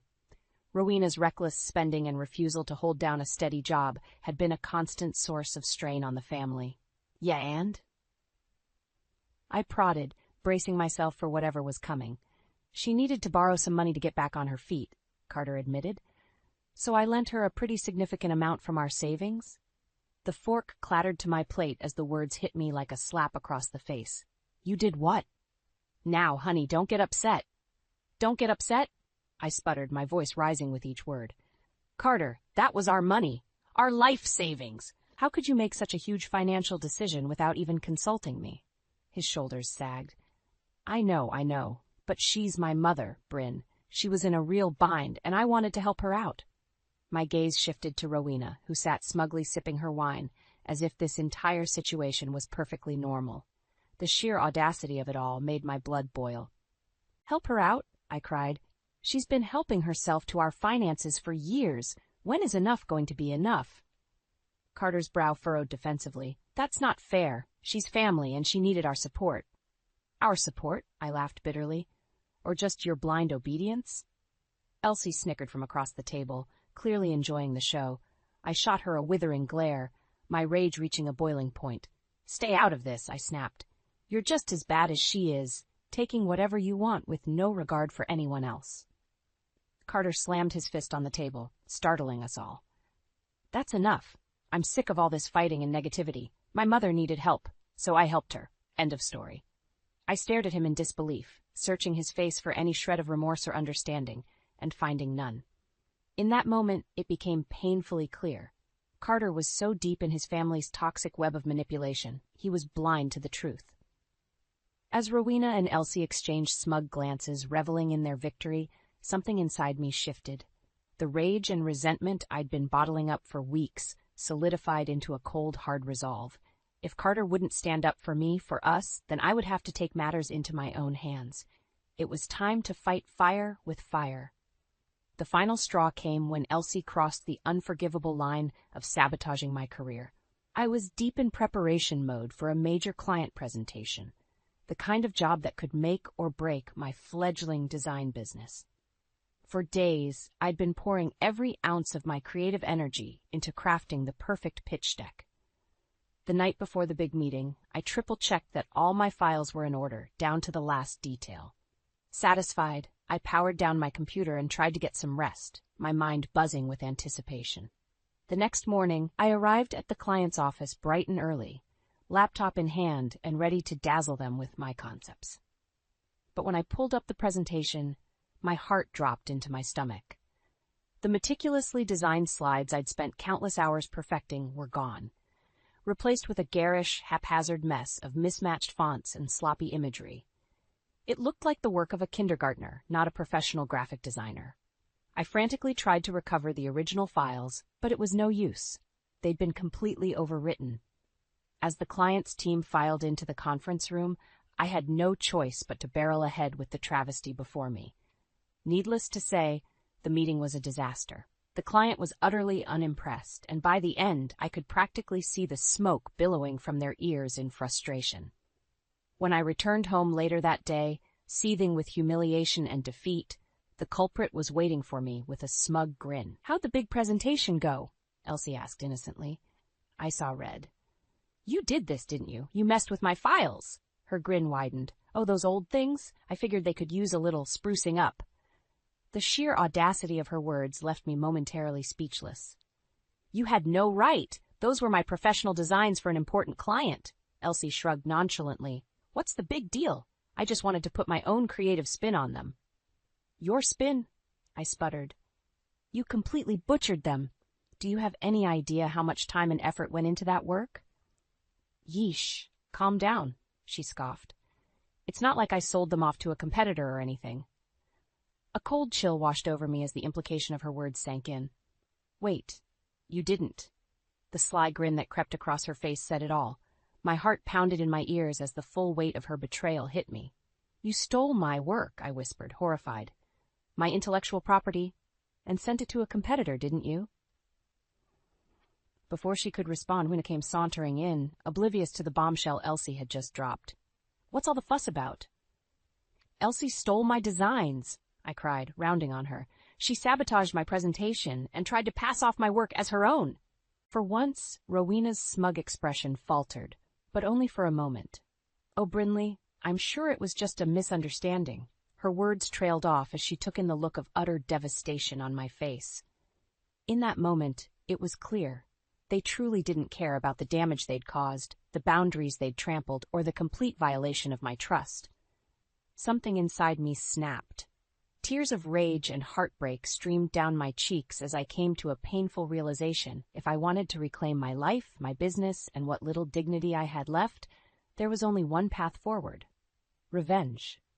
In the aftermath of Elsie's unforgivable betrayal, I knew I had to take decisive action, not just for my own sake, but for my business and integrity as a professional. The next morning, I wasted no time seeking legal counsel. Intellectual property theft is a serious matter, the no-nonsense lawyer stated as she reviewed the damning evidence I'd compiled against Elsie. We have a strong case here. Relief washed over me. So you'll take it on? You can help me go after her? She leveled me with a steely gaze. I'll do everything in my power to ensure your original work is protected and that this Elsie is held accountable. But we need to move quickly before any more damage is done. I nodded, my jaw set with determination. Whatever it takes, I want to hit her where it really hurts. As the lawyer began mapping out our legal strategy, an unexpected twist emerged. In gathering proof of Elsie's actions, I uncovered a paper trail suggesting far more insidious misdeeds. It appears your mother-in-law has been siphoning funds from your joint accounts for quite some time, the lawyer revealed, sliding a stack of incriminating bank statements across her desk. My heart pounded as I scanned the documents, seeing figure after figure that couldn't be explained away as mere loans or financial troubles. Rowena had been systematically draining our life savings for years, using my husband's blind loyalty as cover. White-hot anger coursed through my veins as the full scope of her manipulation came into focus. That conniving, lying. Take a breath, the lawyer cautioned. This is a positive development for our case. With this evidence, we can not only pursue Elsie for the intellectual property theft, but also go after your mother-in-law for fraud and financial exploitation. A grim satisfaction settled over me. Finally, I had the ammunition I needed to bring these two leeches to their knees and reclaim what was rightfully mine. Do it, I said, my voice steely with resolve. Take them for everything they've got. Over the next few weeks, the lawyer and I worked tirelessly, building an airtight case against Elsie and Rowena.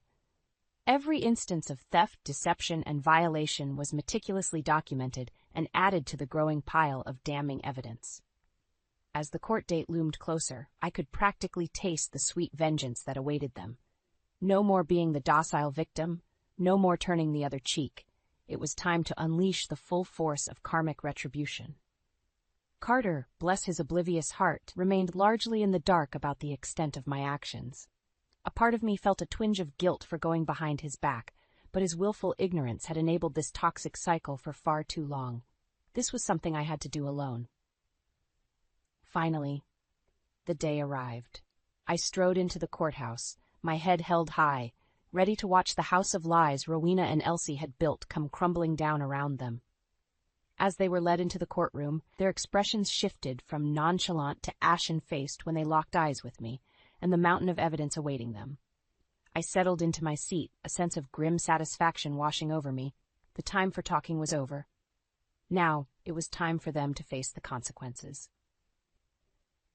The day of reckoning finally arrived in the form of a family gathering Carter had naively organized to clear the air. Little did he know, I had something far more explosive in store. As relatives and close friends trickled into our backyard, the atmosphere was thick with tension. Rowena and Elsie huddled together, shooting me venomous looks, while Carter made awkward small talk, oblivious to the storm brewing. When the last guests had arrived, I cleared my throat and stepped forward, leveling Rowena and Elsie with an icy glare. "I think it's time we address the elephant in the room," I announced, my voice steady despite the pounding of my heart. "The theft, the lies, the utter disrespect you two have shown me and my household," Rowena scoffed. "Here we go again with the hysterics. Can't we just enjoy a nice family get-together?" "Hysterics?" I echoed with a bitter laugh. "You want to talk hysterics? How about the fact that you've been bleeding my husband dry for years to fund your sickening spending habits?" A hush fell over the crowd as I whipped out the incriminating stack of bank statements, slamming them down on the patio table with a resonant thud. "Or better yet, how about the fact that your precious daughter stole my intellectual property and tried to off my work as her own?" Elsie paled, suddenly finding great interest in studying her shoes. Rowena opened her mouth, no doubt to spew more lies and deflections, but I cut her off with a raised hand. "Save it. I have proof of every single underhanded, deceitful thing you two frauds have pulled." I turned to Carter, my heart aching at the shell-shocked expression on his face. "I'm sorry, babe, but you need to see this." One by one, I laid out the damning evidence. Bank statements, emails, contracts, everything the lawyer and I had meticulously compiled to expose their greed and treachery. With each new revelation, the murmurs and gasps from the crowd grew louder. By the time I was finished, the backyard had fallen into a stunned silence, all eyes boring into Rowena and Elsie with a mixture of shock and disgust. Carter looked like he'd been sucker-punched, his eyes glistening with unshed tears of betrayal. "Mom, Elsie, is this true? Have you really been lying and stealing from us this whole time?" For once, Rowena was at a loss for words, her mouth opening and closing like a gasping fish. Elsie simply stared at the ground, shoulders slumped in shame. The silence stretched on, suffocating, until finally Carter found his voice, a raw, guttural sound that cut straight to my core. "Get out." The words hung in the air, heavy as a death sentence. Rowena's head snapped up, her eyes widening in disbelief. "Carter, honey, you can't mean—" "I said get out," he roared, his face contorted with a rage I'd never witnessed. "Both of you. I don't ever want to see your faces again, after the way you've disgraced this family." As Rowena and Elsie beat a hasty retreat, their wails of protest drowned out by the din of scathing rebukes from the crowd, I let out a long, shuddering breath. It was finally over. The web of lies and manipulation had been shredded, laid bare for all to see. And in that moment, as Carter pulled me into a fierce embrace, I knew that no matter what lay ahead, we would face it together, free from the toxic shackles of the past. The fallout from exposing Rowena and Elsie's despicable actions was swift and uncompromising. Within days, the lawyer had them served with an ironclad legal case, leaving them with no choice but to comply. "They'll be forced to repay every cent they stole, plus damages," the lawyer assured me with grim satisfaction. "And Elsie will have to issue a public apology for the intellectual property theft against your company." A weight lifted off my shoulders as I realized their reign of manipulation and entitlement was truly coming to an end. Carter, newly emboldened after the shocking revelations, stood firmly by my side. "I can't believe I let them take advantage of us for so long," he said, shame and anger warring in his voice. "But not anymore. We're going to make things right." With Rowena and Elsie legally bound to make amends, a strange sense of peace washed over me. For the first time in what felt like an eternity, I could breathe freely, unburdened by their toxic presence and disrespect. In the weeks that followed, the restitution payments began trickling in, allowing Carter and I to slowly rebuild our plundered savings. And true to the court order, Elsie was forced to issue a humiliating public statement, apologizing for her unprofessional actions and acknowledging the theft of my intellectual property. As satisfying as it was to watch her swallow her pride, what mattered most was that I could finally move forward without that dark cloud hanging over my career. With Carter's renewed support, I took a deep breath and set to work realizing a long-held dream, launching my own design studio. The early days were a whirlwind of hassles and headaches, but I poured every ounce of passion into making the new venture a success, a metaphorical raised middle finger to Rowena and Elsie's attempts to derail me. As clients slowly trickled in, drawn by my talent and determination, I found myself truly thriving for the first time in years. No more walking on eggshells, no more snide comments or disrespect. This was my kingdom, my own little slice of hard-earned independence.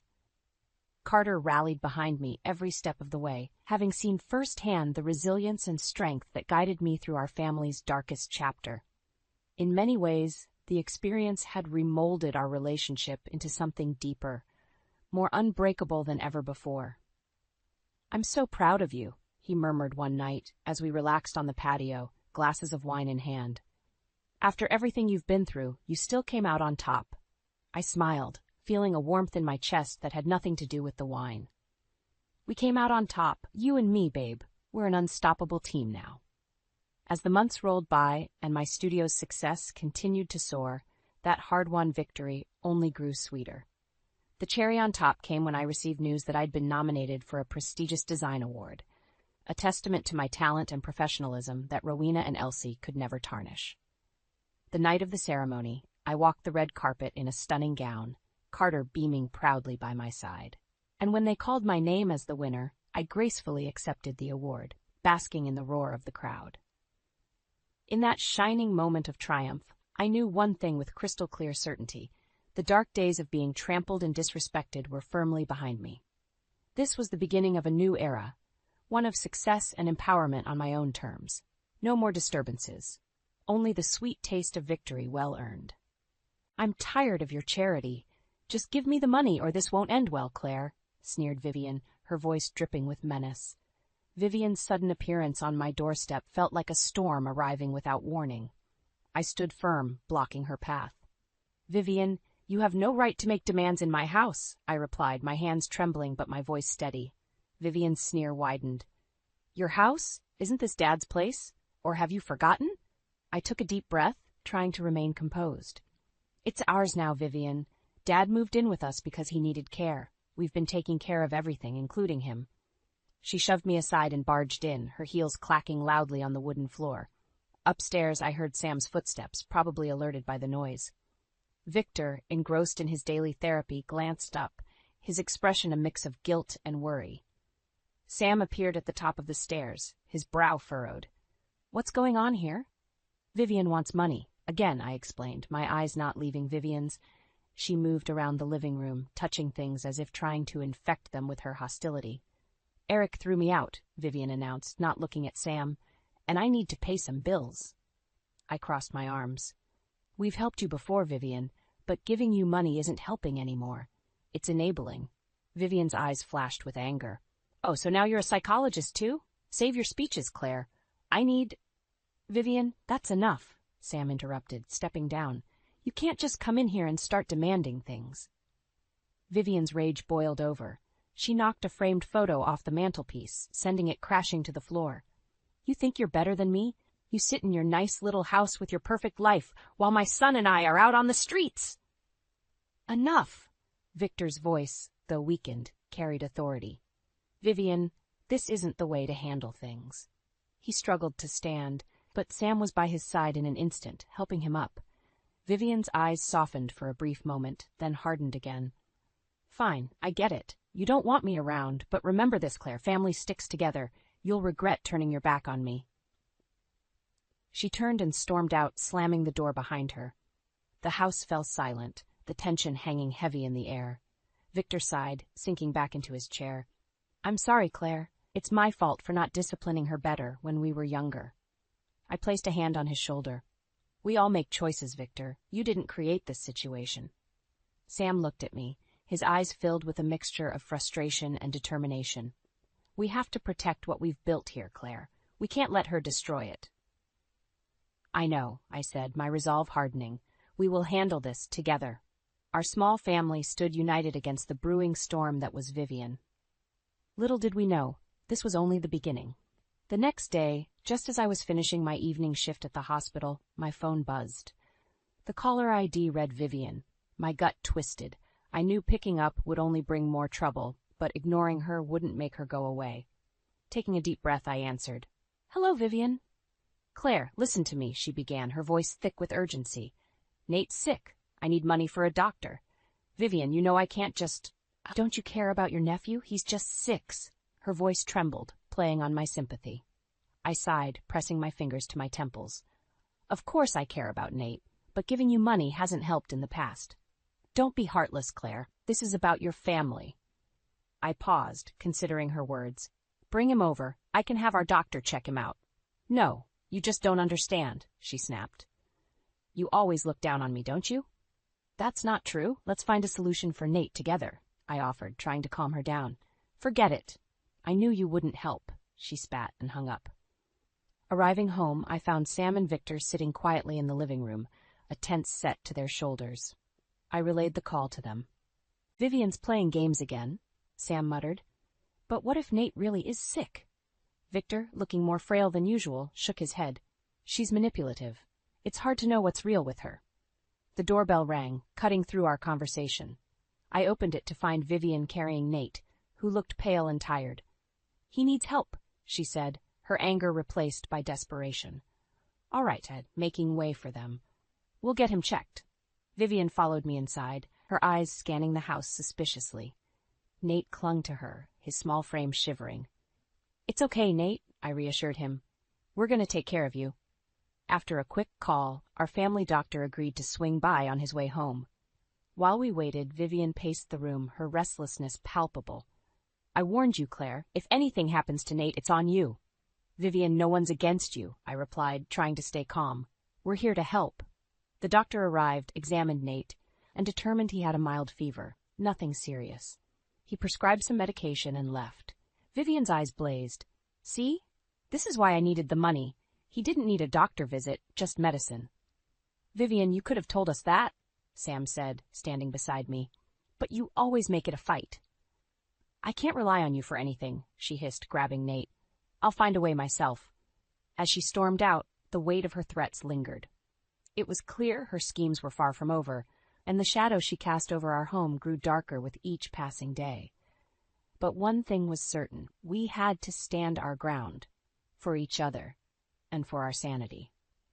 I was wiping the kitchen counter when I heard the doorbell. My shoulders tensed immediately. A part of me already knew it was Vivian.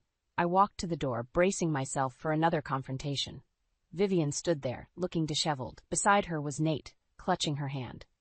"I need a place to stay, Claire." "We got evicted," she declared, her tone daring me to refuse. I hesitated, my mind racing. Throwing her out with Nate in tow would create a scene, and he didn't deserve this.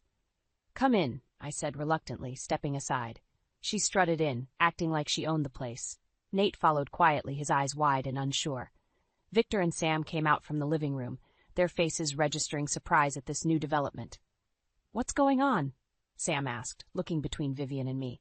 "We were evicted. No place to go," Vivian repeated, her voice losing some of its bravado. "For how long?" Victor asked, his voice trembling. "Not long. Just until I find something," she lied, and we all knew it. Victor sighed. "For Nate's sake." Sam pulled me aside. "Claire, we can't let her take over. We need strong boundaries." "I know," I whispered. "We'll handle it." Vivian settled into the spare room, spreading her things around like she was moving in permanently. Meanwhile, Nate curled up on the bed, looking exhausted. Later that evening, I found myself in the kitchen cooking dinner. Vivian sauntered in, opening cabinets and drawers without asking. "Where's the salt?" she demanded. "It's right in front of you," I said, trying to keep the irritation out of my voice. "Don't get snippy with me," she snapped, grabbing the salt container. "I didn't ask to be here." "No, you just showed up and expected us to say yes," I retorted. Before she could answer, Sam walked in. "What are you two arguing about now?" "Nothing," we both said at the same time, turning away from each other. Dinner was tense. Vivian kept making snide comments about the food, the house, even criticizing Sam's job. "Software engineering, huh? Bet it's boring sitting behind a desk all day." Sam bit his tongue, refusing to engage. I admired his restraint. However, when Vivian started talking about selling some of Victor's things, I'd had enough. "You're not selling anything," I said firmly. She leaned back, smirking. "Oh yeah, who says? I do. This is our home. You're here on our terms." Vivian's eyes narrowed. We'll see about that. After dinner, Sam and I sat in our bedroom, the weight of Vivian's presence pressing down on us. We need a plan, Claire, Sam said quietly. She can't take over. I nodded, already feeling drained. We'll figure it out, Sam. I'll talk to Victor tomorrow. We have to stand our ground. Sam squeezed my hand. Together, we'll get through this. As we turned off the light, I knew it was only a matter of time before Vivian's presence would force us into action. Whatever it took, we would protect our home and our peace. Vivian's stay was quickly becoming unbearable. Every morning, her loud demands and disrespectful comments echoed through the house. One day, as I was preparing breakfast, Vivian barged into the kitchen. "Why is there never anything good to eat in this house?" she sneered, rummaging through the fridge. I clenched my jaw, trying to maintain calm. "There's plenty. You just refuse to see it." Vivian scoffed, slamming the fridge door. "You call this food? No wonder you're always stressed. Bet Sam's tired of it, too." "You don't know anything about us," I shot back, tired of her constant jabs. "Don't I?" She leaned against the counter, crossing her arms. "I see everything. You think you're so perfect, Claire. Well, newsflash, you're not." Just then, Sam walked in, eyes darting between us. "What's going on?" "Vivian's just criticizing everything." "Again," I said, handing him his coffee. Vivian snorted. "Oh, poor Claire. Little Miss Perfect. She can't handle a bit of truth." "That's enough, Vivian," Sam said firmly. "We're doing the best we can under the circumstances." Victor came in, moving slowly with his walker. "Stop this, both of you. We're family." Vivian's eyes flashed with anger. "Yeah, a family where I'm the black sheep. Thanks for reminding me, Dad." Frustration boiled over, and I slammed my hand on the table. "Listen, Vivian. This house was a gift from my uncle. We've worked hard to maintain it and take care of Dad. You don't get to waltz in here and disrupt our lives." Vivian's expression turned cold and calculating. "Gift from your uncle? So, you didn't even earn it yourself. I knew you were a gold digger." "That's enough," Sam shouted. "You will respect this house and everyone in it, or you'll have to leave." Vivian smirked, a vicious glint in her eyes. "Try me." The atmosphere grew thick with tension. While we had Nate to think about, I couldn't let Vivian's toxic behavior ruin our peace. Arguments became a daily occurrence, each one escalating more than the last. One evening, as we sat down for dinner, Vivian pushed her plate away in disdain. "This is inedible. Do you even know how to cook?" "I'd had enough. If you don't like the food, you're welcome to leave. No one's forcing you to stay." "Maybe I will," she snapped back, pushing her chair away and storming out of the room. The silence that followed was suffocating. Victor sighed heavily, his face lined with regret. "I'm so sorry, Claire. I should have done better by her." I placed a reassuring hand on his. "It's not your fault, Victor. We'll handle this." Later, as Sam and I lay in bed, the weight of the situation pressed down on us even more. "Claire, we can't keep living like this," he said quietly. "We need to force her out." I nodded, my resolve hardening. "We will, Sam, but we need to be smart about it." United against Vivian's tyranny, we knew we had to act soon. The brewing storm within our home was reaching a boiling point, and we would do whatever it took to reclaim our peace. I woke up early, determined to start the day with a plan. As Sam got ready for work, I pulled him aside. "We need to talk," I said softly, not wanting to wake Vivian. He nodded, grabbing his coffee. "What's the plan?" "I've been thinking," I began, whispering. "We need to gather support. Victor, for one, needs to be on board. The only way to end this is together." Sam agreed. "I'll talk to Dad tonight. Make sure he's with us. We can't let Vivian manipulate him anymore." The day dragged on, with every moment feeling heavier than the last. Vivian was more unbearable, if that was even possible. She left her mess everywhere, let Nate run wild, and seemed to take pleasure in making snide remarks whenever we crossed paths. That evening, as we sat in the living room, I broached the topic with Victor. "Dad, we have to talk about Vivian." He looked up, his face a mix of sadness and guilt. "What now?"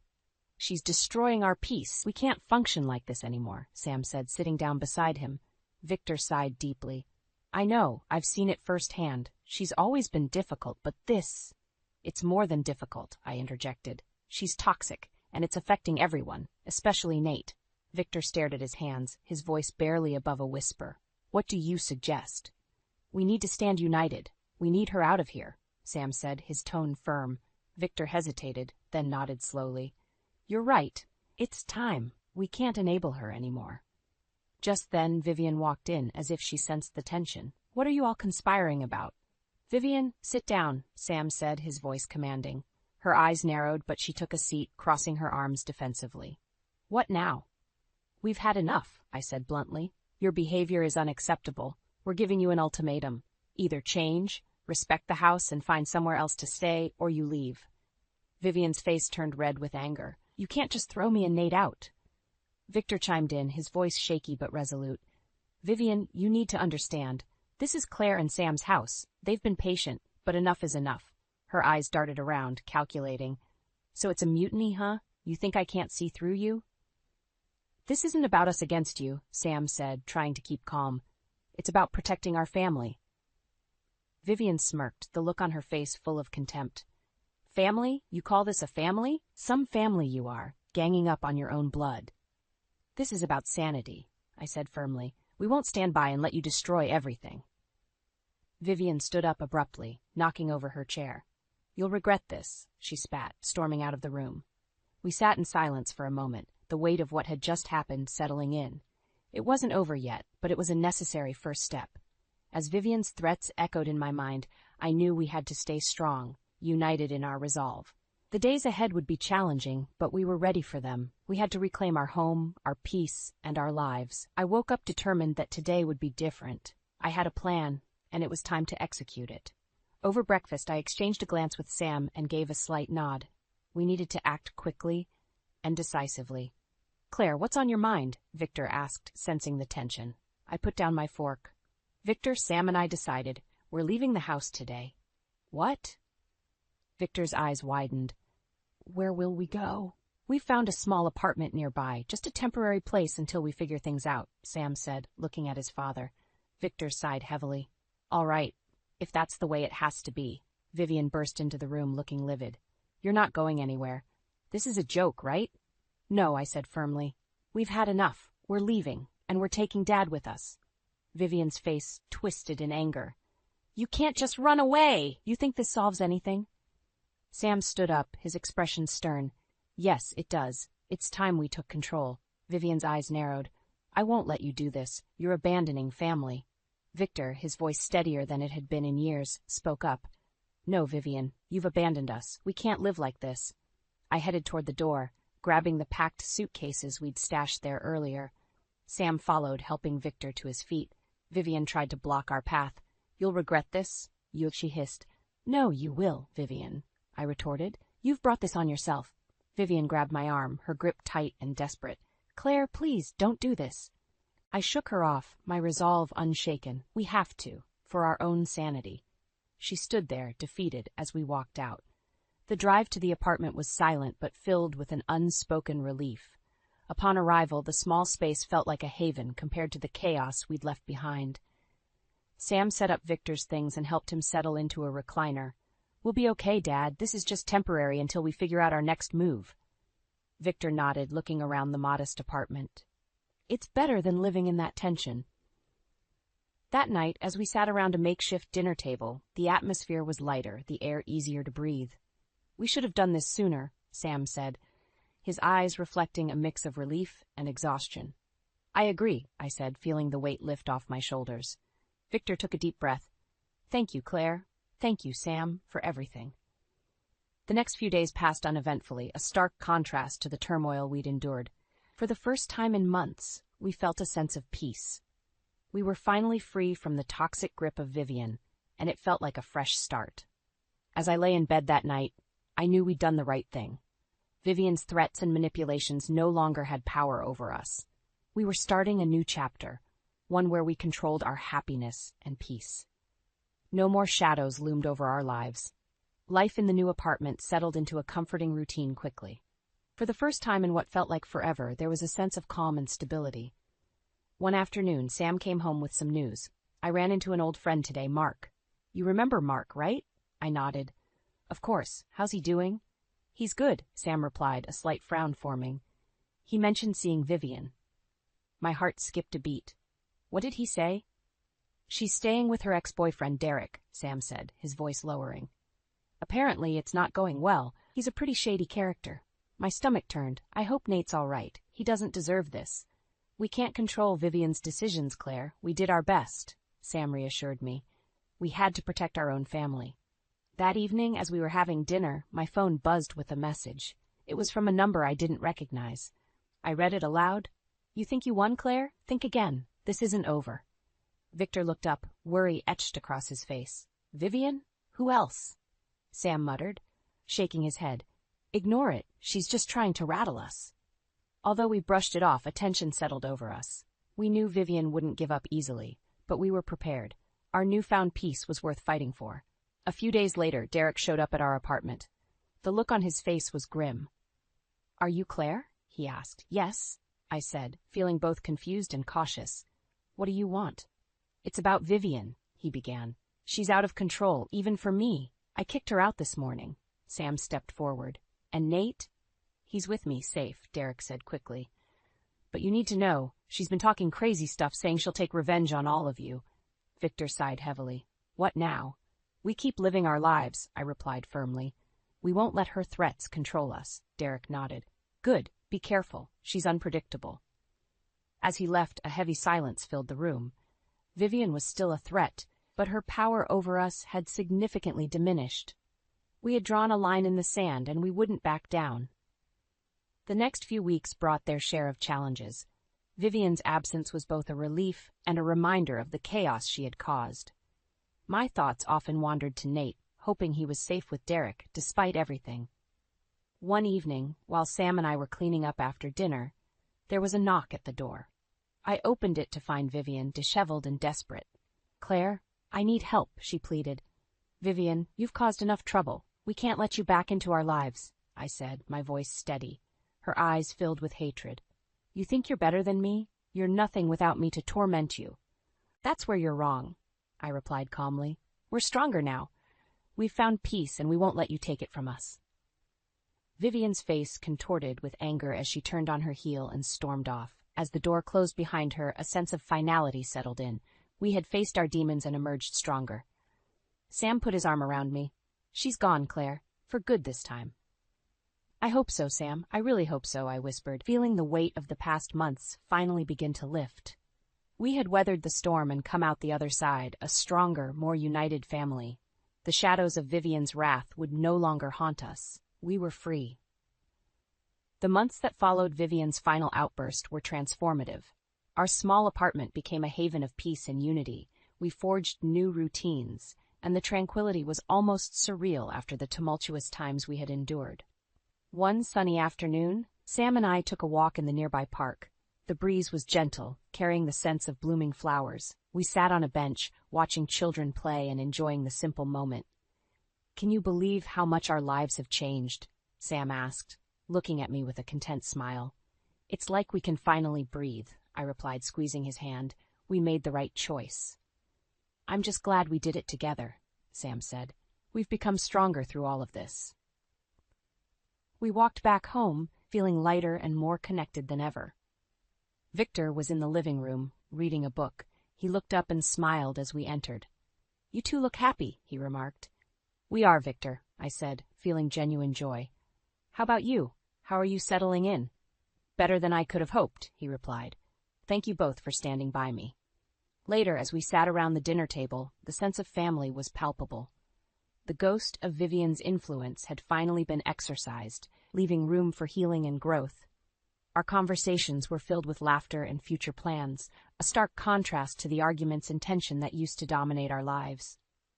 One evening, there was another unexpected knock at the door. This time, it was Derek and Nate. Can we come in? Derek asked, holding Nate's hand. Of course, I said, stepping aside to let them in. Derek explained their situation. Vivian's gone, Claire. She left Nate with me and disappeared. I can't take care of him on my own. I looked at Nate, who seemed lost and frightened. You can stay with us, I said without hesitation. Nate is part of our family.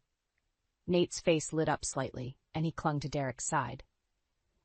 Thank you, Claire, Derek said, his voice choked with relief. As the days turned into weeks, Nate started to feel more at home. He bonded with Victor, who enjoyed having the young energy in the house. Sam and I felt a renewed sense of purpose, giving Nate the stability and love he desperately needed. One night, as we tucked Nate into bed, he looked up at me and asked, "Will we be okay here?" "Yes, Nate," I assured him, brushing the hair from his forehead. "We're safe now. We'll take care of each other." As I closed his bedroom door, Sam wrapped his arm around me. "We did it, Claire. We really did it." "We did," I echoed, feeling a profound sense of accomplishment. "And we'll keep doing it. Together." Our journey had brought us through dark times, but it had also forged unbreakable bonds. We had proven that no matter the storm, family and love would always guide us to calm waters. The shadows that once haunted our lives were gone, replaced by the bright promise of a new dawn. With a sense of fulfillment and hope, we faced our future, ready to embrace whatever came our way, knowing we had each other. The clinking of silverware against plates filled the air, accompanied by the low murmur of conversation and the occasional burst of laughter. It was a familiar scene, one that had played out countless times before during our family's Thanksgiving gatherings. Yet, as I sat at the table, savoring each bite of my mom's famous pumpkin pie, a sense of unease crept over me. Evan excused himself from the table, and I watched as he made his way towards the kitchen, his phone clutched tightly in his hand. Elsie, my younger sister, followed soon after, a forced smile plastered on her face as she mumbled something about needing to check on the dishes. Curiosity got the better of me, and I found myself drifting towards the kitchen, my steps muffled by the plush carpet. As I drew closer, hushed voices reached my ears, laced with tension and urgency. "Can't keep doing this, Evan," Elsie hissed, her words laced with a mixture of anger and pain. "It's tearing me apart." My heart stuttered in my chest, and I froze, my mind racing to make sense of what I was hearing. Evan's voice was low and strained. "I know, Els, but you have to understand how complicated this is. I can't just walk away from my marriage, from everything I've built with Marla." The air seemed to grow thicker, suffocating me with each passing second. My sister and my husband. The implications of their words hit me like a freight train, shattering the carefully constructed reality I had been living in. "You promised me," Elsie whispered, her voice cracking with emotion. "You said you loved me, that we'd find a way to be together." A deafening silence followed, punctuated only by the rapid pounding of my heart. I wanted to confront them, to demand answers, but my feet remained rooted to the spot, paralyzed by the weight of their betrayal. Finally, Evan spoke, his voice heavy with resignation. "I'm sorry, Elsie. I never meant to hurt you, but I can't do this anymore. It has to stop." The sound of footsteps approaching jolted me back to reality, and I scrambled away from the kitchen, my mind a whirlwind of emotions. As I rejoined the others at the table, plastering a fake smile on my face, I couldn't help but wonder how long this had been going on, how deep the deception ran. One thing was certain. The life I thought I had, the marriage I had built with Evan, was nothing but a carefully crafted illusion, and in that moment I vowed to unravel the truth, no matter how painful it might be. In the days that followed, a dark cloud seemed to loom over our once happy home. Evan's behavior grew increasingly strange, his once warm and attentive demeanor replaced by a distant, guarded persona. He would disappear for hours, claiming work emergencies, only to return with a haunted look in his eyes. One night, as I lay awake in bed, staring at the shadows dancing across the ceiling, I heard the faint buzz of Evan's phone vibrating on the nightstand. Curiosity burned within me, and before I could stop myself, I reached for the device, my fingers trembling slightly. The screen lit up, revealing a series of text messages from an unknown number. My heart sank as I read the words, each one a dagger twisting deeper into my heart. "I miss you so much. When can we meet again?" The messages were laced with intimacy, the kind reserved for lovers, not mere acquaintances. Bile rose in my throat as the realization dawned on me. Evan was having an affair. In that moment, I felt like a fool, a naive plaything in whatever sick game he was playing. Anger coursed through my veins, fueling a determination I hadn't known existed within me. The next morning I confronted Evan, thrusting his phone into his face, the damning messages displayed for all to see. "Care to explain this?" I spat, my voice laced with venom. Evan's eyes widened, and for a fleeting moment I saw a flicker of guilt cross his features, but it was quickly replaced by a mask of defiance, his jaw clenched tight. "It's not what you think," he said, his tone dismissive. "It's just a misunderstanding." A misunderstanding? I scoffed, incredulous. Don't insult my intelligence, Evan. I know what's going on and I want the truth. He hesitated, his gaze shifting away from mine, as if he couldn't bear to face the weight of his own deception. Marla, He trailed off, his voice faltering. Don't bother, I snapped, holding up a hand to silence him. I don't want to hear your excuses. I want answers, and I want them now. Evan's shoulders slumped, and for a moment, I thought he might come clean, might offer some semblance of an explanation. But then his expression hardened, and he straightened his spine, meeting my gaze with a defiant stare. Fine, he said, his voice low and cold. You want the truth? I've been seeing someone else. Happy now? His words hit me like a physical blow, knocking the wind out of my lungs. Despite my suspicions, hearing him admit to his infidelity was like a knife twisting in my gut. Tears stung my eyes, but I refused to let them fall, refused to show any weakness in the face of his betrayal. Who is she? I demanded, my voice trembling with barely contained fury. Evan's lips pressed into a thin line, and for a moment I thought he might refuse to answer. But then, he uttered a single word that shattered my world into a million pieces. Elsie. The revelation that Evan's affair was with my own sister hit me like a ton of bricks. I felt sick to my stomach, the world spinning around me as the weight of their betrayal threatened to crush me. Elsie had been my confidant, my closest friend since childhood. We had shared everything, or so I thought. Now the bond we once cherished lay in tatters, ripped apart by her selfish actions. How could you? I asked, my voice barely above a whisper as I fought back the tears that burned in my eyes. Evan remained silent, his expression a mixture of defiance and shame. It was Elsie who spoke, her voice trembling with a mix of guilt and what sounded like desperation. Marla, please, let me explain. I whirled around to face her, fury blazing in my chest. Explain? What could you possibly say to justify this? You're my sister. Evan is my husband. This is unforgivable.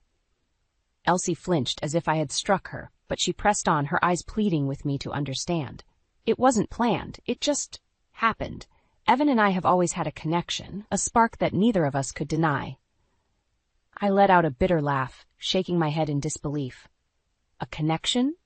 You betrayed me in the worst possible way. How am I supposed to trust either of you ever again?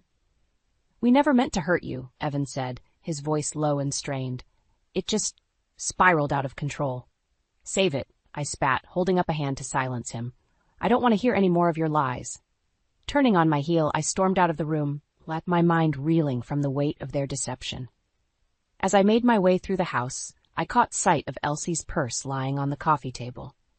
Without thinking, I snatched it up, rummaging through its contents in a desperate search for answers. That's when I saw it, a receipt, crumpled and half hidden beneath a pile of makeup and loose change. My breath caught in my throat as I smoothed out the paper, my eyes scanning the itemized list. There, in black and white, was the damning evidence. A purchase for an expensive watch, one I had never received as a gift. A wave of nausea washed over me as the pieces fell into place. Not only had Evan betrayed me with my own sister, but Elsie had been living a double life as well, taking what she wanted without a shred of remorse. In that moment, I knew that nothing would ever be the same again. The trust I had placed in those closest to me had been shattered beyond repair. And the only path forward was one of retribution. I would make them pay for what they had done, for the lies and the deception that had torn my world apart. And as I clutched the crumpled receipt in my trembling hand, a sense of grim determination settled over me. This was just the beginning. In the days following my confrontation with Evan and Elsie, I found myself consumed by a burning desire for vengeance. The pain of their betrayal was like a festering wound, one that refused to heal, no matter how much time passed. I spent countless hours poring over Evan's financial records, searching for any irregularities that might provide a clue as to the depth of his deception. It was during one of these late-night sessions that I stumbled upon a series of suspicious transactions, large sums of money being funneled into an offshore account. My mind raced with possibilities, each more unsavory than the last. Was Evan embezzling from the company we had built together? Had he been using our hard-earned profits to fund his indiscretions? Determined to uncover the truth, I turned to more unconventional methods. With trembling fingers, I logged into the tracking app I had surreptitiously installed on Evan's phone months earlier, a precaution I had never imagined needing. The little green dot on the map blinked steadily, leading me to a secluded cabin nestled deep in the woods, a place I had never known existed. My heart pounded in my chest as I watched the dot remain stationary for hours, a silent testament to the lies and deceit that had become my life. It didn't take a genius to figure out what was happening there, behind those cabin walls. The mere thought of Evan and Elsie together, tangled in an embrace born of betrayal, made my stomach churn. In that moment, a plan began to take shape in my mind, a calculated confrontation, one that would leave them with nowhere to hide and no more lies to tell. I sent them each a carefully crafted message, disguising my intentions with false pretenses. To Evan, I promised a chance to discuss our crumbling marriage in a private setting, away from prying eyes. To Elsie, I offered an opportunity to clear the air and mend the fractures in our once unbreakable bond. They both agreed, unaware of the trap I had set, and I found myself counting down the hours until our fateful meeting at the cabin. As the appointed time drew near, I steeled myself for the inevitable confrontation. I knew there would be tears, accusations flung like daggers, and perhaps even violence. But none of that mattered. All I craved was the sweet taste of retribution, the chance to make them pay for the suffering they had inflicted upon me. With a steely resolve, I made my way to the cabin, my footsteps crunching on the gravel path that wound through the trees. The door loomed before me, a silent sentinel guarding the secrets that lay within. Taking a deep breath, I reached out and twisted the handle, stepping into the lion's den and bracing myself for the ultimate showdown. The cabin was dimly lit, the flickering flames in the fireplace casting dancing shadows across the walls. Evan and Elsie sat on the worn sofa, their expressions a mix of confusion and trepidation as I entered. "Marla?" Evan's brow furrowed. "What's going on?" I leveled my gaze at them, my hands clenched into fists at my sides. "Don't play dumb with me. You know exactly why I'm here." Elsie shifted uncomfortably, her eyes downcast. "Marla, please, let's talk about this." "Talk?" I spat, my voice laced with venom. "What's there to talk about? You two have been carrying on behind my back, betraying me in the worst possible way." Evan opened his mouth to speak, but I cut him off with a sharp wave of my hand. "Save it. I don't want to hear any more of your lies." I reached into my pocket and pulled out a small device, holding it up for them to see. "This is a GPS tracker. I used it to follow you here to this little love nest you've been keeping from me." Elsie paled, her lips parting in a silent gasp. Evan, on the other hand, remained impassive, his jaw set in a tight line. "So you two thought you could just sneak around thinking I was too stupid to figure it out?" I shook my head, a mirthless laugh escaping my lips. "Well, you were wrong. Marla, please, let me explain." Elsie began, her voice trembling. "Explain what?" I interrupted, my tone biting. "That you've been sleeping with my husband? That you've been lying to me, your own sister, for God knows how long?" Evan shifted uncomfortably, his gaze flickering between Elsie and me. "It's not as simple as that." "Isn't it?" I challenged, taking a step closer. "Because from where I'm standing, it seems pretty damn simple. You're a lying, cheating bastard, and she's a backstabbing slut who couldn't keep her hands off what wasn't hers." Elsie flinched, as if I had struck her, tears welling in her eyes. "Marla, I never meant to hurt you. I love him." The admission hung in the air like a lead weight, sucking the oxygen from the room. I stared at her, my heart pounding in my ears as the full weight of her betrayal crashed over me. "You love him?" I echoed, my voice dripping with disdain. "How can you sit there and say that to me? He's my husband, Elsie. My husband." "I know, and I'm sorry," she whispered, her shoulders shaking with silent sobs. "But it's true. I've loved him for years, ever since we were kids. I never meant for it to happen, but the feelings were just too strong." I turned to Evan, my eyes narrowed. "And what about you? Did you love her too, or was she just a convenient way to get your rocks off?" He hesitated, his Adam's apple bobbing as he swallowed hard. "It started out as a fling, but things got complicated. Feelings got involved." "Feelings?" I scoffed. "You're pathetic, both of you." With a sudden burst of fury, I hurled the GPS tracker across the room, watching as it shattered against the stone fireplace. "You want to know how I really feel? I hate you. I hate what you've done to me, to our family. And I swear I'm going to make you pay for every single tear, every sleepless night, every moment of pain you've caused me." Evan and Elsie exchanged a fearful glance, their faces pale as the weight of my words settled over them. "Marla, please!" Elsie begged, her voice a broken whisper. But I had already turned my back on them, my heart hardened with the resolve of a woman scorned. The game was just beginning, and I intended to play it until the bitter end, no matter what the cost. The air was thick with tension as Evan and Elsie stared at me, their faces etched with a mix of fear and remorse. I could see the silent plea in their eyes, begging me to show mercy, to let this ugly chapter fade into the past. But I had no intention of letting them off that easily. "You two have put me through hell," I said, my voice low and steady. "Did you really think there wouldn't be consequences?" Evan swallowed hard, his Adam's apple bobbing in his throat. "Marla, whatever you're planning—" "Save it," I cut him off, holding up a hand. "I'm not interested in your excuses or your pleading. You made your choices, and now it's time to face the music." I reached into my bag and pulled out a thick manila envelope, tossing it onto the coffee table between us. "Take a look at those." Evan shot me a wary glance before reaching for the envelope, his fingers trembling slightly as he opened it. Elsie leaned in, her brow furrowing as they rifled through the documents inside. "What is all this?" Evan asked, his voice strained. "That," I said, a hint of satisfaction creeping into my tone, "is the evidence I've gathered against you. Financial discrepancies, embezzlement, misuse of company funds, the list goes on and on." Elsie's eyes widened, and she turned to Evan, her expression a mix of disbelief and horror. "Evan, what did you do?" He shook his head, his jaw clenched tight. "It's not what it looks like. Marla's twisting things, trying to make me look bad." I let out a harsh bark of laughter. "Oh, I don't need to twist anything. The facts speak for themselves. You've been siphoning money from our company, using it to fund your little trysts and indiscretions." Evan's face paled, and for a moment I thought he might try to deny it again. But then his shoulders slumped, and he let out a heavy sigh.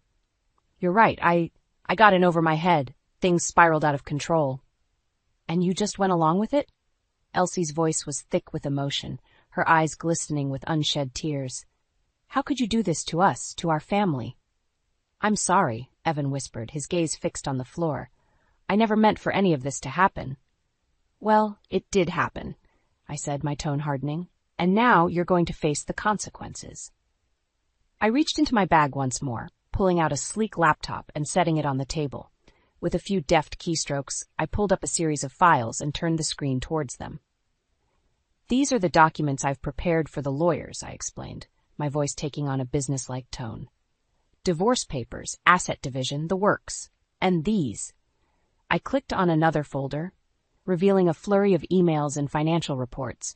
"These are copies of everything I've sent to the authorities, detailing your misdeeds at the company." Evan's face drained of color, and he slumped back against the couch, his hands covering his face. Elsie, on the other hand, stared at me with a mix of disbelief and something akin to admiration. "You really did your homework," she murmured, shaking her head slowly. I met her gaze, my eyes hard and unyielding. "I told you there would be consequences. This is just the beginning." As I gathered my things, preparing to leave them to absorb the full weight of their actions, I couldn't help but feel a sense of vindication. They had played with fire, and now they were about to get burned, in more ways than one. The game was far from over, but I had just scored a decisive victory. And as I stepped out into the cool night air, a satisfied smile tugged at the corners of my lips. Revenge, it seemed, was a dish best served cold. It was a warm summer evening when our extended family gathered for the annual 4th of July barbecue. The air was filled with the mouth-watering aroma of sizzling burgers and the laughter of children playing in the backyard. As I mingled among the guests, making small talk and accepting congratulations on my recent promotion, I couldn't help but notice the conspicuous absence of Evan and Elsie. A part of me had hoped they would have the decency to stay away, but another part couldn't resist the opportunity to see the looks on their faces when they realized the game had changed. My parents, bless their naive souls, had no idea of the turmoil that had been unfolding behind closed doors. To them, Evan was still the devoted son-in-law, and Elsie was the doting daughter they had raised. That was about to change. As the sun began to dip below the horizon, casting long shadows across the yard, I cleared my throat and clinked a fork against my glass, calling for everyone's attention. "If I could have everyone's attention, please," I said, my voice ringing out clearly in the sudden hush that fell over the gathering. All eyes turned towards me, a mixture of curiosity and expectation etched on their faces. Little did they know I was about to drop a bombshell that would rock their worlds. "First of all, I want to thank you all for coming," I began, offering them a warm smile that belied the steel in my gaze. "It means so much to have the support of our family and friends during this difficult time." A murmur rippled through the crowd, and I could see the puzzled frowns on my parents' faces. They had no idea what was coming. "As some of you may have noticed, Evan and Elsie aren't here tonight," I continued, my tone purposefully casual. "And there's a good reason for that." I paused for dramatic effect, letting the anticipation build until it was almost palpable. "You see, I recently discovered that my dear husband and my beloved sister have been carrying on an affair behind my back." The words tumbled out, sharp and accusatory, and I savored the collective gasp that swept through the crowd. "Marla, what are you saying?" My mother's voice wavered, her eyes wide with disbelief. "It's true, Mom," I said, turning to face her. "Evan and Elsie have been sleeping together, betraying our family in the most despicable way imaginable." Silence descended, heavy and suffocating, as the weight of my revelation sank in. I could see the shock and disgust painted across their faces, the disbelief giving way to righteous anger. And then, as if on cue, the back gate swung open, and Evan and Elsie stepped into the yard, their expressions frozen in horror as they realized the truth had been laid bare. "Marla, what's going on?" Evan asked, his voice tight with barely contained panic. I turned to face them, my eyes narrowed and my chin raised in defiance. "I'm just letting our family and friends know about your little indiscretion," I said, my tone dripping with disdain. "They deserve to know the truth about the lying, cheating snakes they've been associating with." Elsie's face crumpled and she buried her head in her hands, her shoulders shaking with sobs. Evan, on the other hand, stood rooted to the spot, his jaw clenched and his eyes blazing with fury. "How dare you?" he growled, taking a step towards me. "You had no right to do this." "No right," I echoed, letting out a bitter laugh. "You two were the ones who betrayed me, who stomped on our vows and our family.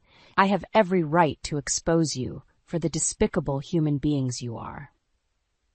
The crowd had grown deathly silent, watching the confrontation unfold with a mix of shock and morbid fascination. I could feel the weight of their judgment bearing down on Evan and Elsie, their once respected reputations crumbling to dust. As I stood there, basking in the aftermath of my vengeance, a sense of vindication washed over me.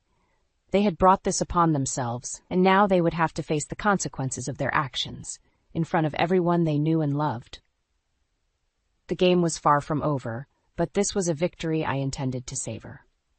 Months had passed since that fateful night when I exposed Evan and Elsie's betrayal to our family and friends.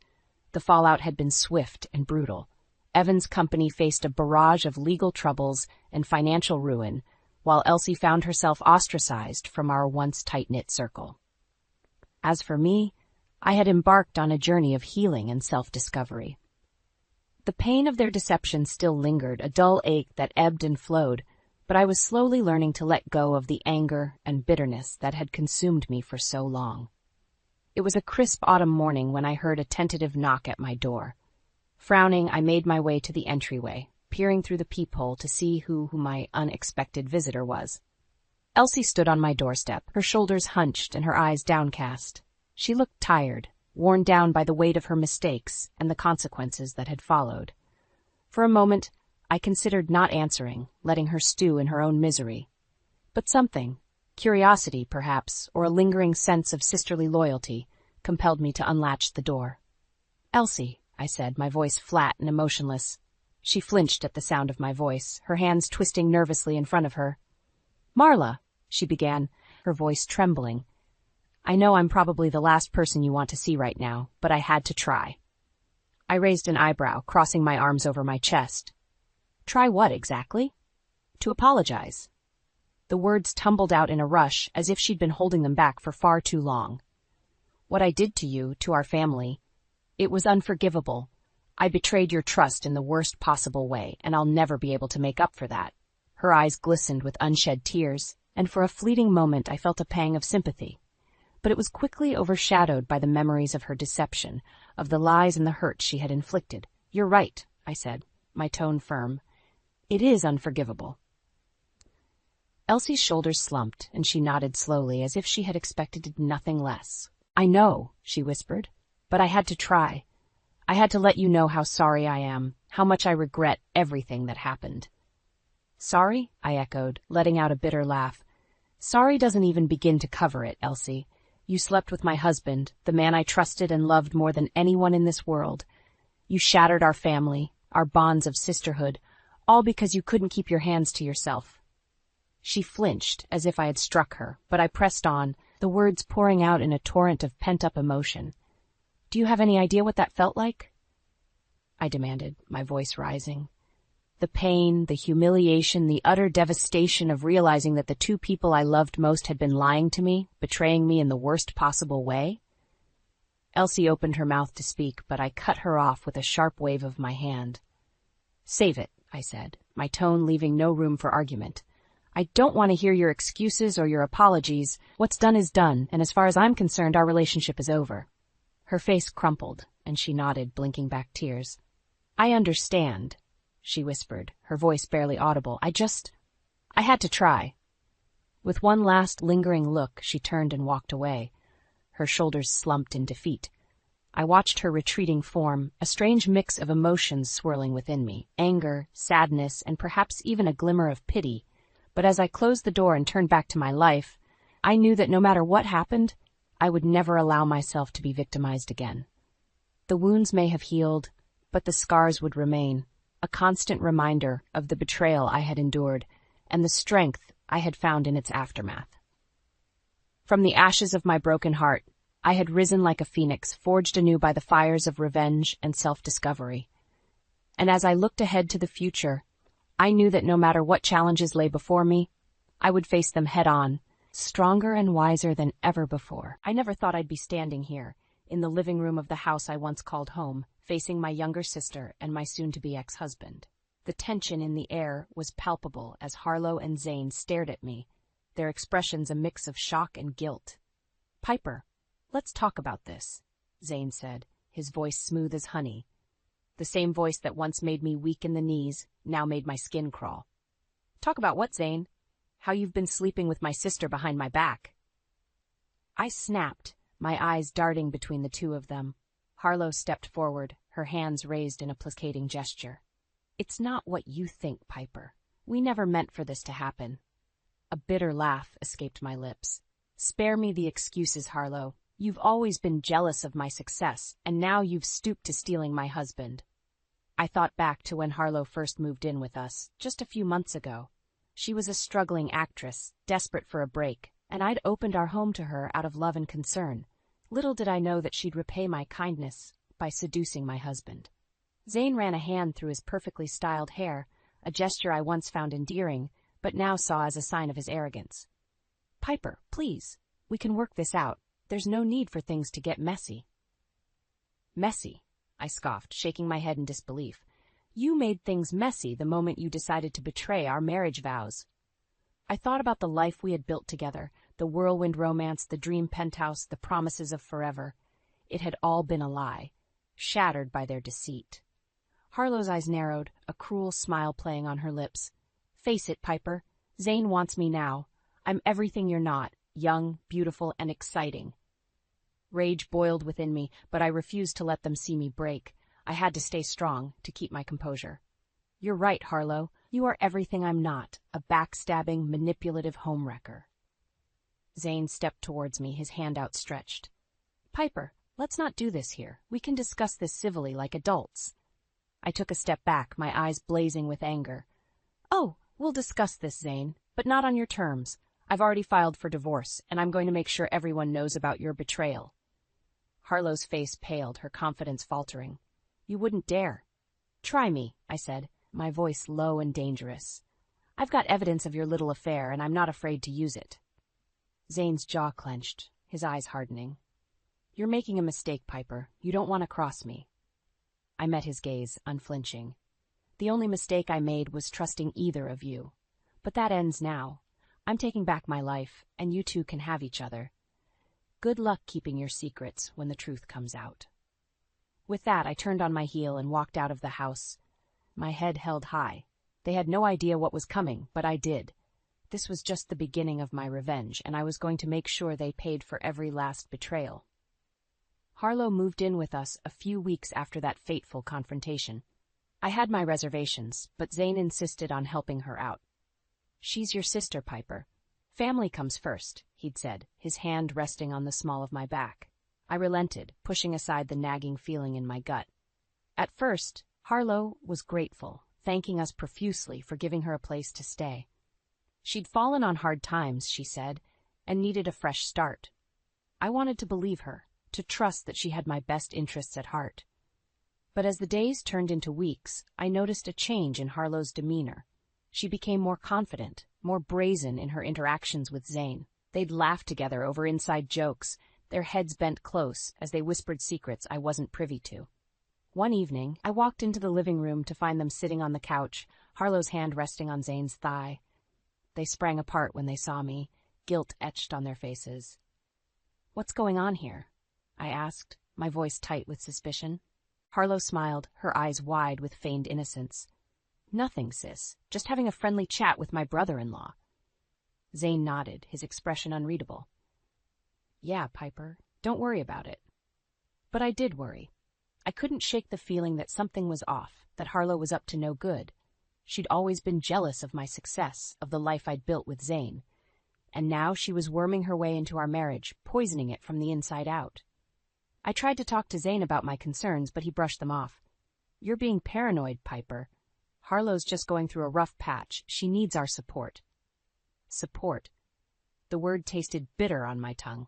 How could I support someone who was actively trying to destroy my marriage?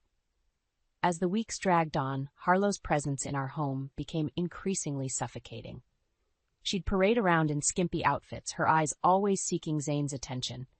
And Zane, to my horror, seemed to relish in it. One night, I overheard them talking in the kitchen, their voices low and conspiratorial. "You deserve better than her, Zane," Harlow purred, her words dripping with venom. "She's so uptight, so boring. You need someone who can keep up with you, someone who understands your needs." Zane's response was muffled, but I could hear the desire in his voice. It made my stomach churn, my heart shatter into a million pieces. I confronted them the next day, my eyes blazing with fury. "I know what you're doing, Harlow. You're trying to steal my husband, to ruin our marriage." Harlow smirked, her lips curling into a cruel smile. "Oh, Piper, don't you see? I already have." Zane said nothing, his silence a damning confirmation of their betrayal. I felt like I was suffocating, the walls of our once happy home closing in on me. I couldn't take it anymore, couldn't bear to watch them flaunt their affair in front of me. I packed a bag that night, my hands shaking as I threw my belongings into a suitcase. Zane tried to stop me, his words hollow and insincere. "Piper, please, don't do this. We can work it out." I shook my head, tears streaming down my face.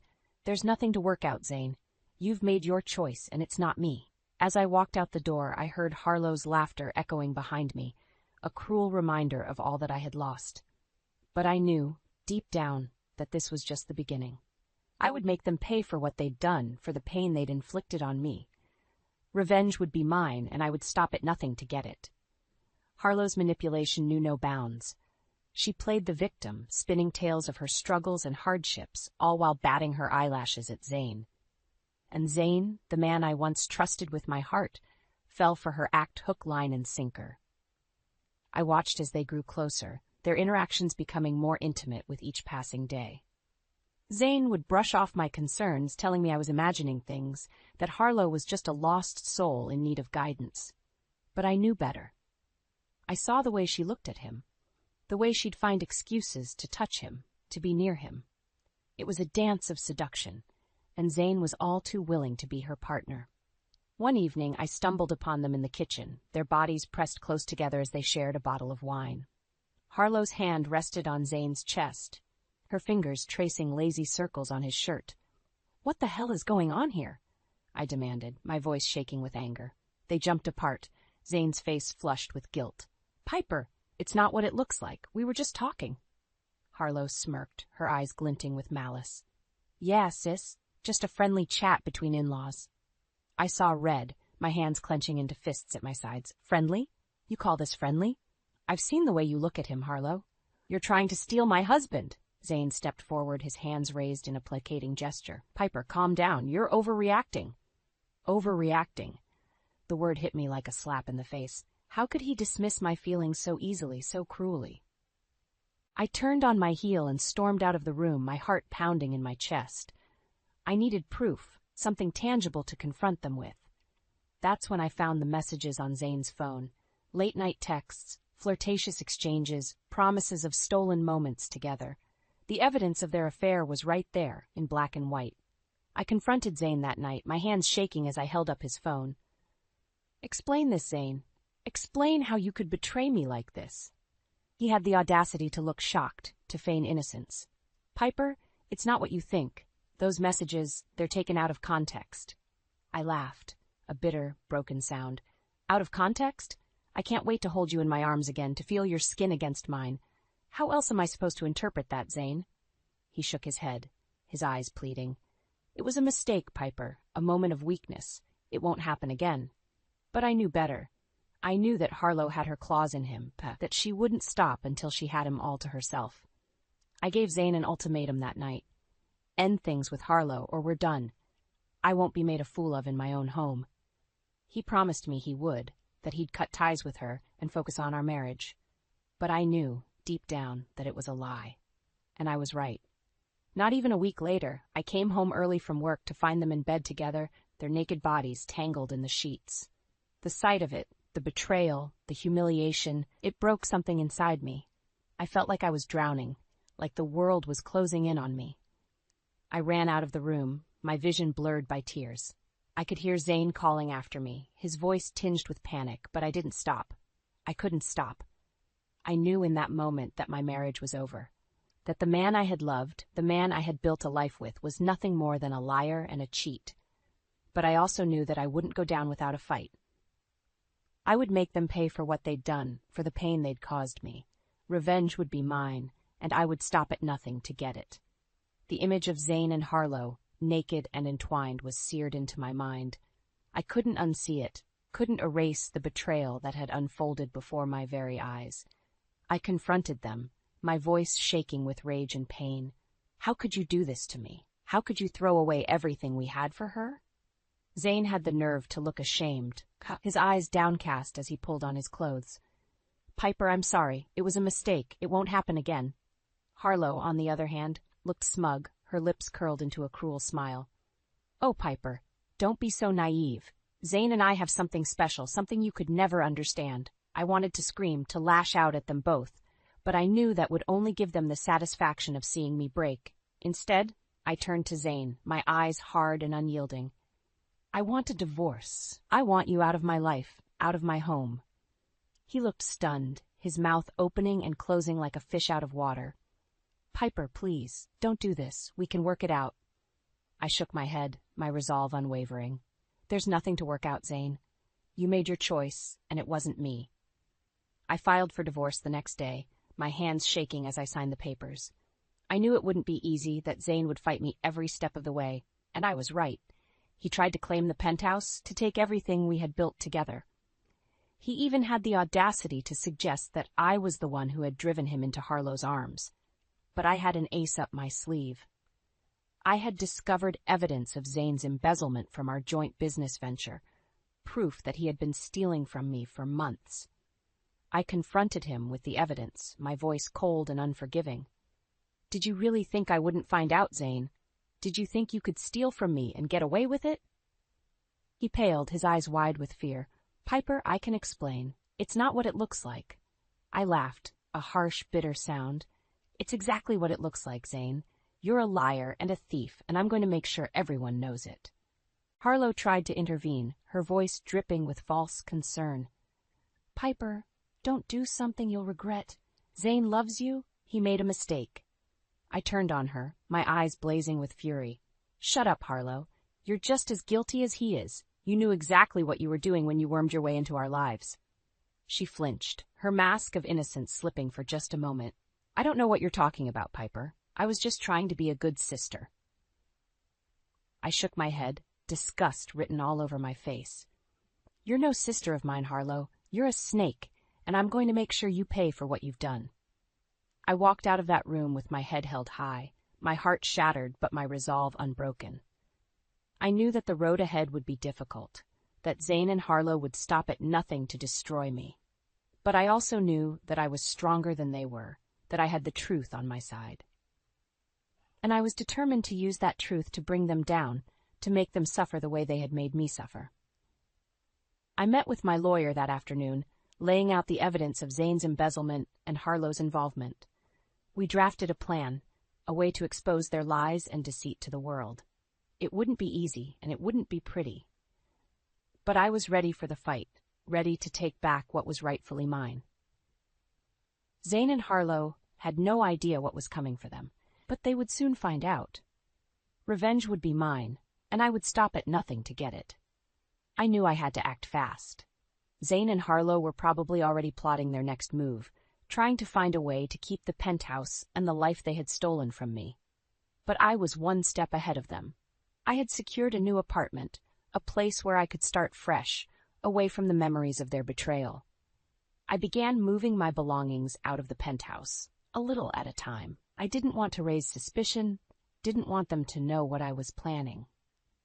It was during one of these covert missions that I stumbled upon the final piece of the puzzle. I found a hidden file on Zane's computer, a detailed record of his embezzlement and Harlow's involvement. I felt a surge of triumph as I copied the files onto a flash drive. This was the evidence I needed to bring them down, to make them pay for what they had done. I reached out to my journalist friend, Sarah, the one person I knew I could trust.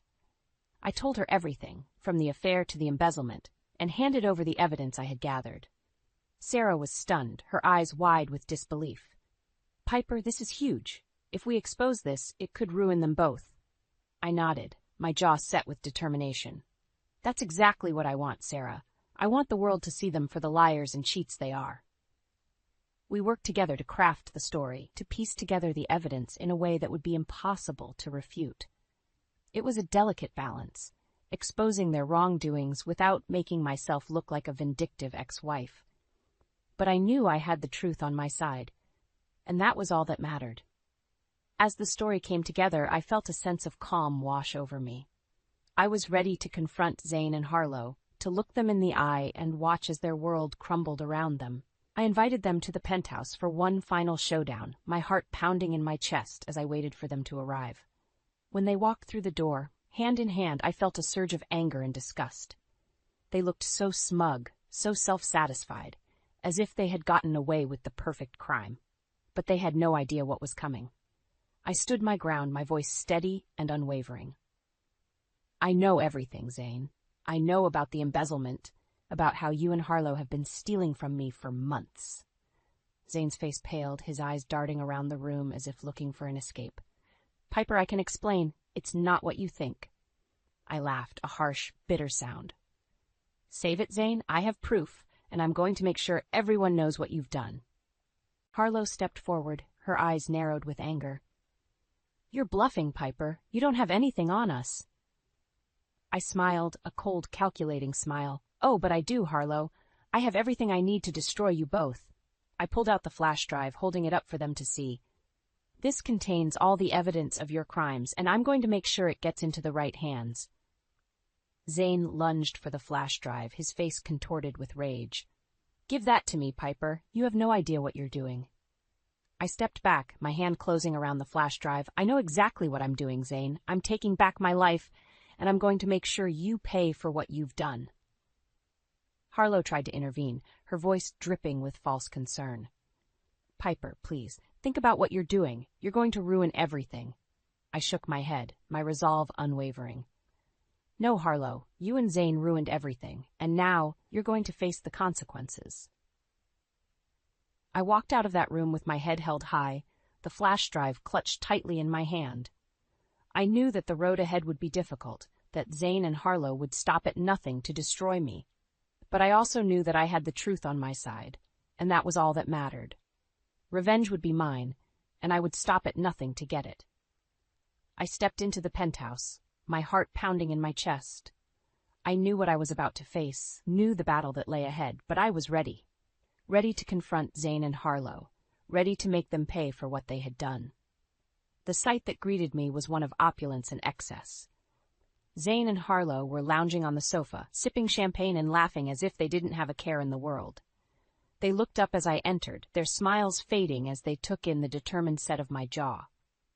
"Piper," Zane said, his voice smooth as silk. "What a pleasant surprise. To what do we owe the pleasure?" I ignored his false pleasantries, my eyes fixed on Harlow. "I'm here to take back what's mine, Zane, and to make sure you and your little girlfriend get what's coming to you." Harlow scoffed, her eyes narrowing with disdain. "And what exactly is that, Piper? You have nothing on us, nothing that would stand up in court." I smiled, a cold, calculating smile. "That's where you're wrong, Harlow. I have everything I need to destroy you both." I reached into my bag, pulling out the file I had compiled, the evidence of their affair, of Zane's embezzlement, of Harlow's involvement. It was all there, laid out in black and white. Zane's face paled as he saw the file, his eyes widening with fear. "Piper, let's talk about this. We can work something out." I shook my head, my resolve unwavering. "There's nothing to work out, Zane. You made your choice, and now you have to face the consequences."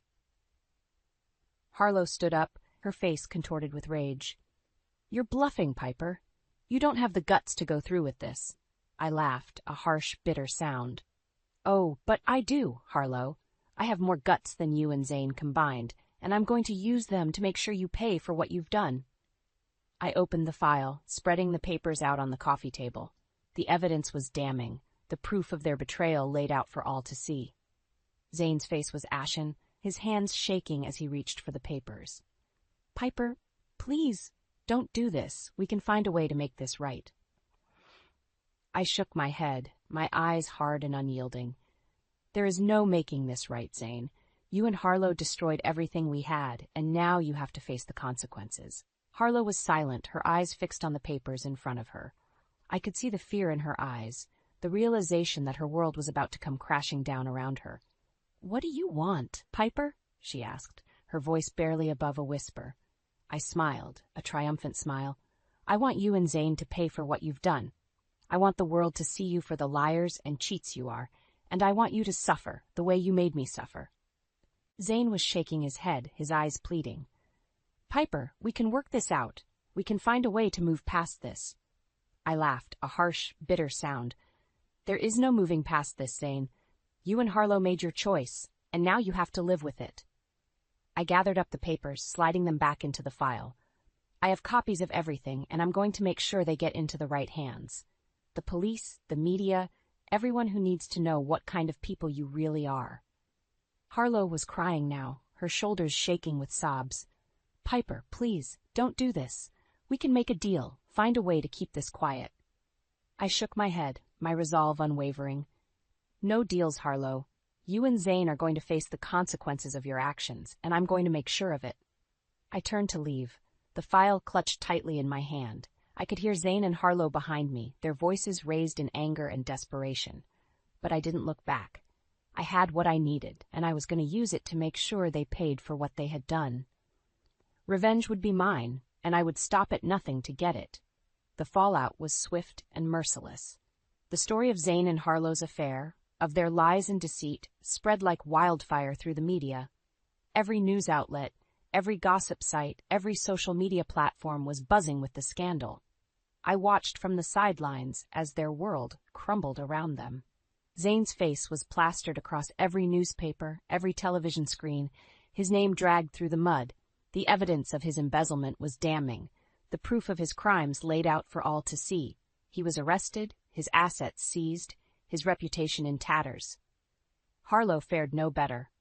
Her acting career, once so promising, was destroyed overnight. No one wanted to work with her. No one wanted to be associated with the woman who had stolen her sister's husband. She was blacklisted, her name becoming synonymous with scandal and betrayal. I watched as they struggled to pick up the pieces, as they tried to find a way to move forward. But there was no moving forward, not after what they had done. Zayn was convicted of embezzlement, sentenced to years in prison.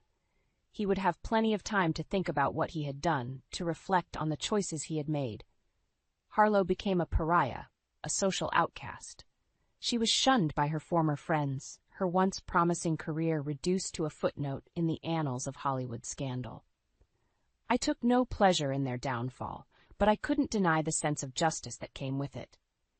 They had made their choices, and now they had to live with the consequences. As for me, I focused on rebuilding my life. I threw myself into my work, determined to prove that I was more than just a victim of their betrayal. I surrounded myself with people who loved me, who supported me, who believed in me. I learned to trust again, to open my heart to the possibility of love and happiness. It wasn't easy, and there were times when the pain of their betrayal still stung.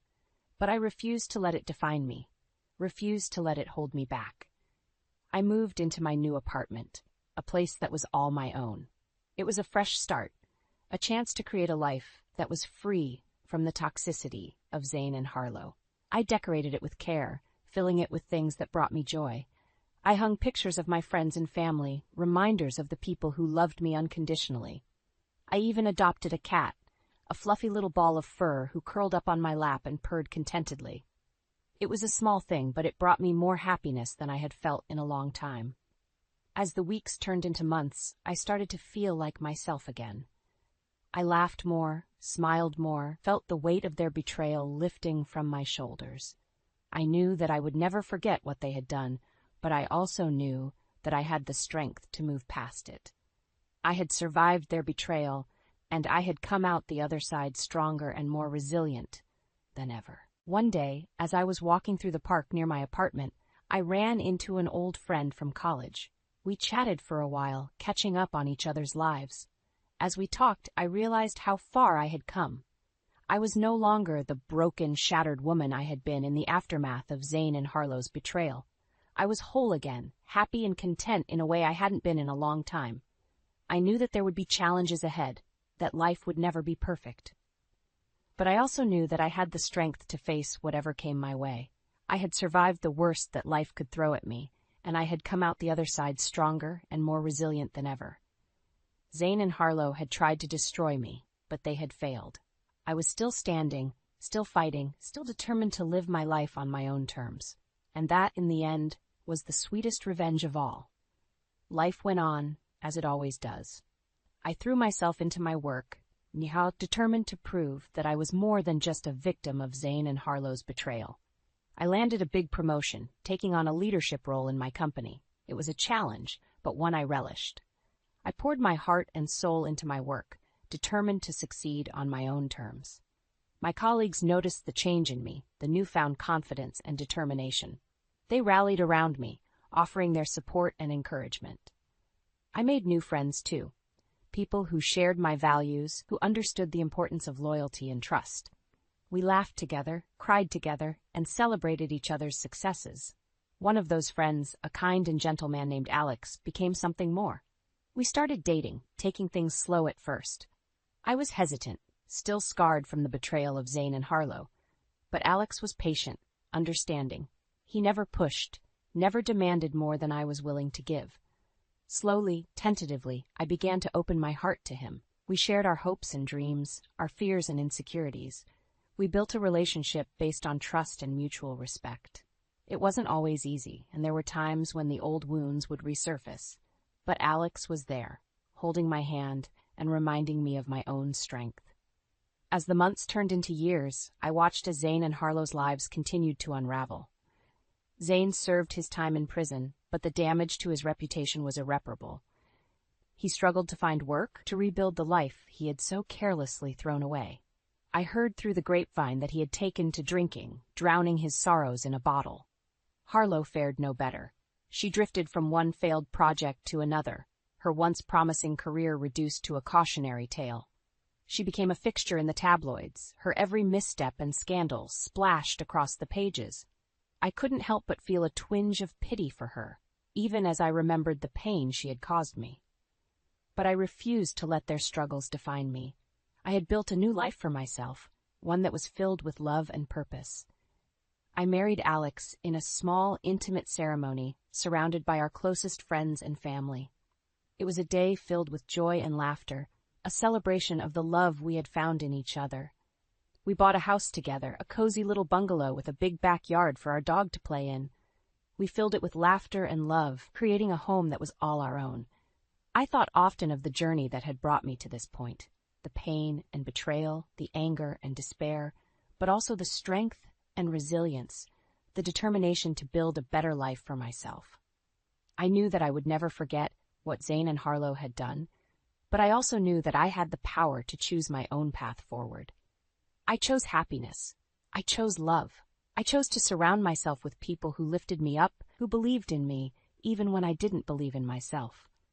And as I looked back on the woman I had been, the broken and shattered shell of a person, I felt a sense of pride and accomplishment. I had survived the worst that life could throw at me, and I had come out the other side stronger and more resilient than ever. I knew that there would be challenges ahead, that life would never be perfect. But I also knew that I had the strength to face whatever came my way. I had built a life that was all my own, filled with love and purpose and joy. And that, in the end, was the greatest triumph of all. So I looked to the future with hope and optimism, knowing that whatever lay ahead, I had the strength and resilience to face it head-on. I was no longer a victim of Zane and Harlow's betrayal. I was a survivor, a warrior, a woman who had fought for her own happiness and won, and that was a victory that no one could ever take away from me. The acrid stench of another woman's perfume clings to his shirt collar as he walks through the door, late again. My stomach churns, a sickening realization washing over me. I thought I knew him, thought what we had was unbreakable. But the evidence is undeniable. "Derek, we need to talk," I say, my voice trembling. "Who is she?" He freezes, his face a mask of guilt and panic. "Tanya, it's not what you think." "Don't lie to me," I shout, hot tears stinging my eyes. "How long has this been going on?" Before he can answer, my phone buzzes with a text from my sister Melinda. "I'm so sorry you had to find out this way. I've known for months, but didn't know how to tell you." Months. My head spins as the betrayal slices deeper. Not only my husband, but my own flesh and blood kept this from me. I confront Melinda, demanding answers. She arrives at my house, a smirk playing at the corners of her mouth. "Poor, naive Tanya," she sneers. "Did you really think your perfect little life would last forever? Wake up, sis. Men like Derek don't change." "How could you not tell me?" I cry. "I'm your sister." Melinda laughs, a cruel, hollow sound. "And watch you play the happily married housewife while I'm still single? You had it coming."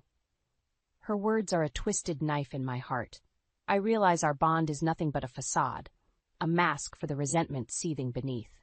In the weeks that follow, my life unravels thread by thread. Derek moves out, leaving me to pick up the pieces of our shattered 15-year marriage. Late-night arguments devolve into screaming matches as we battle over every asset, every scrap of our once-shared existence. The divorce is a blur of meetings with stone-faced lawyers and astronomical bills that drain our savings. Our son Caleb becomes a pawn, caught in the middle of the ugliness. When the dust settles, I'm a husk of my former self.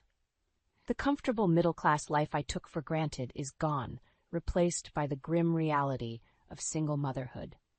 With nowhere else to turn, Caleb and I temporarily move in with Melinda. She welcomes us with open arms and honeyed words, but I see through the charade. Every supposed act of kindness is laced with subtle jabs, reminding me of my reduced circumstances. "Chin up, sis," she says with faux sympathy. "I'm sure you'll land on your feet." But let's be honest, Derek traded up. Can you blame him? Her barbs burrow under my skin like parasites, feeding on my misery. I want to lash out, to scream until my lungs give out, but I need her, and she knows it. As the weeks drag on, Melinda's poison drips steadily into my psyche. She regales me with stories of Derek's past indiscretions, painting him as a monster. "He never deserved you," she insists, stoking the flames of my resentment. "You gave him the best years of your life, and he threw it all away. Don't you want to make him pay?" The hatred takes root, sprouting thorny vines that strangle my heart. Late at night, I lie awake imagining the ways I could hurt Derek like he hurt me. Melinda's voice echoes in my head, urging me on. I never saw the danger on the horizon. I couldn't see the darkness Melinda was leading me into until it was too late. By the time I realized the depths of her true intentions, I was already in too deep. The sister I thought I knew was gone, replaced by a vengeful stranger hell-bent on destroying me. Memories of happier times haunt me as I unpack my suitcase in Melinda's spare bedroom. Derek and I were college sweethearts, our love story the envy of all our friends. We married young, but our bond only grew stronger over the years. He was my rock when I lost my job, holding me as I cried tears of frustration and self-doubt. When his father passed away, I was there to pick up the pieces of his broken heart. Through every challenge, every triumph, we faced it together. But somewhere along the way, the threads of our perfect tapestry began to unravel. Late nights at the office turned into weekend business trips. Intimate conversations were replaced by cold silences and half-hearted excuses. I convinced myself it was just a rough patch, that we'd weather this storm like all the others. How could I have been so blind?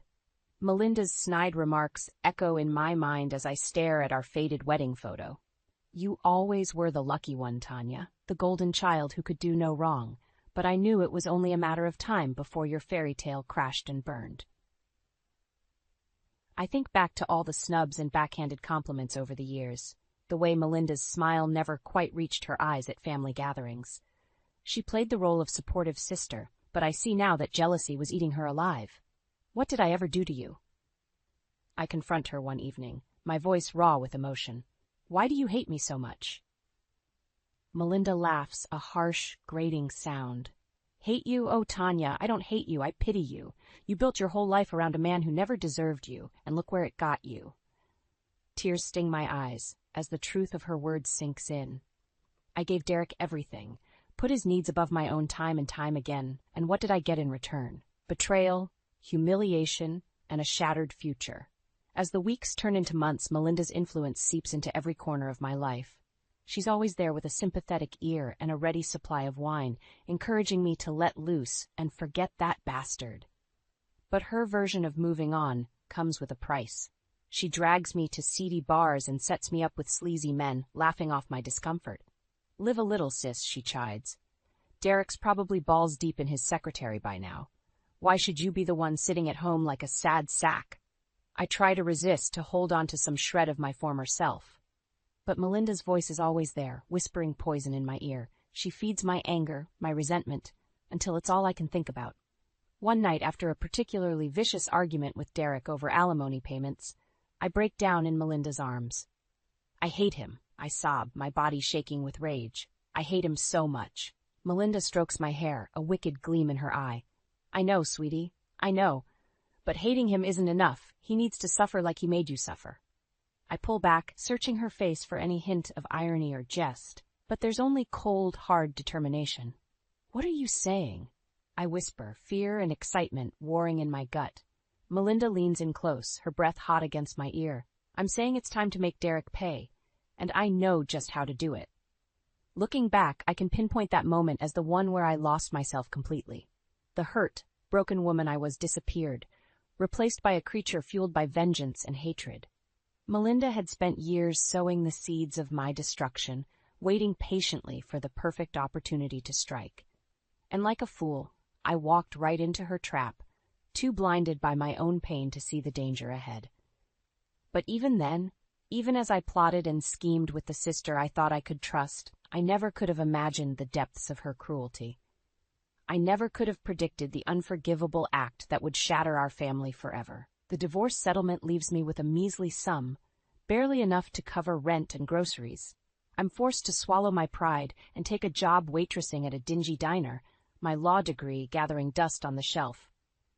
Caleb struggles to adjust to our new reality, his once bright smile dimmed by the weight of our circumstances. It breaks my heart to see him so lost, so confused by the sudden absence of his father. "When's Daddy coming home?" he asks me one night, his little voice quivering with unshed tears. I gather him into my arms, fighting back my own surge of emotion. "Daddy's not coming home, baby. He has a new place now. But he still loves you very much." It's a lie, and we both know it.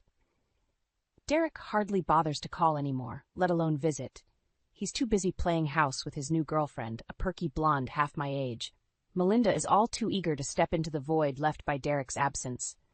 She shows up at our tiny apartment with bags of groceries and second-hand clothes for Caleb, a triumphant smirk on her face. "See? I told you I'd always be there for you," she coos, pulling me into a suffocating hug.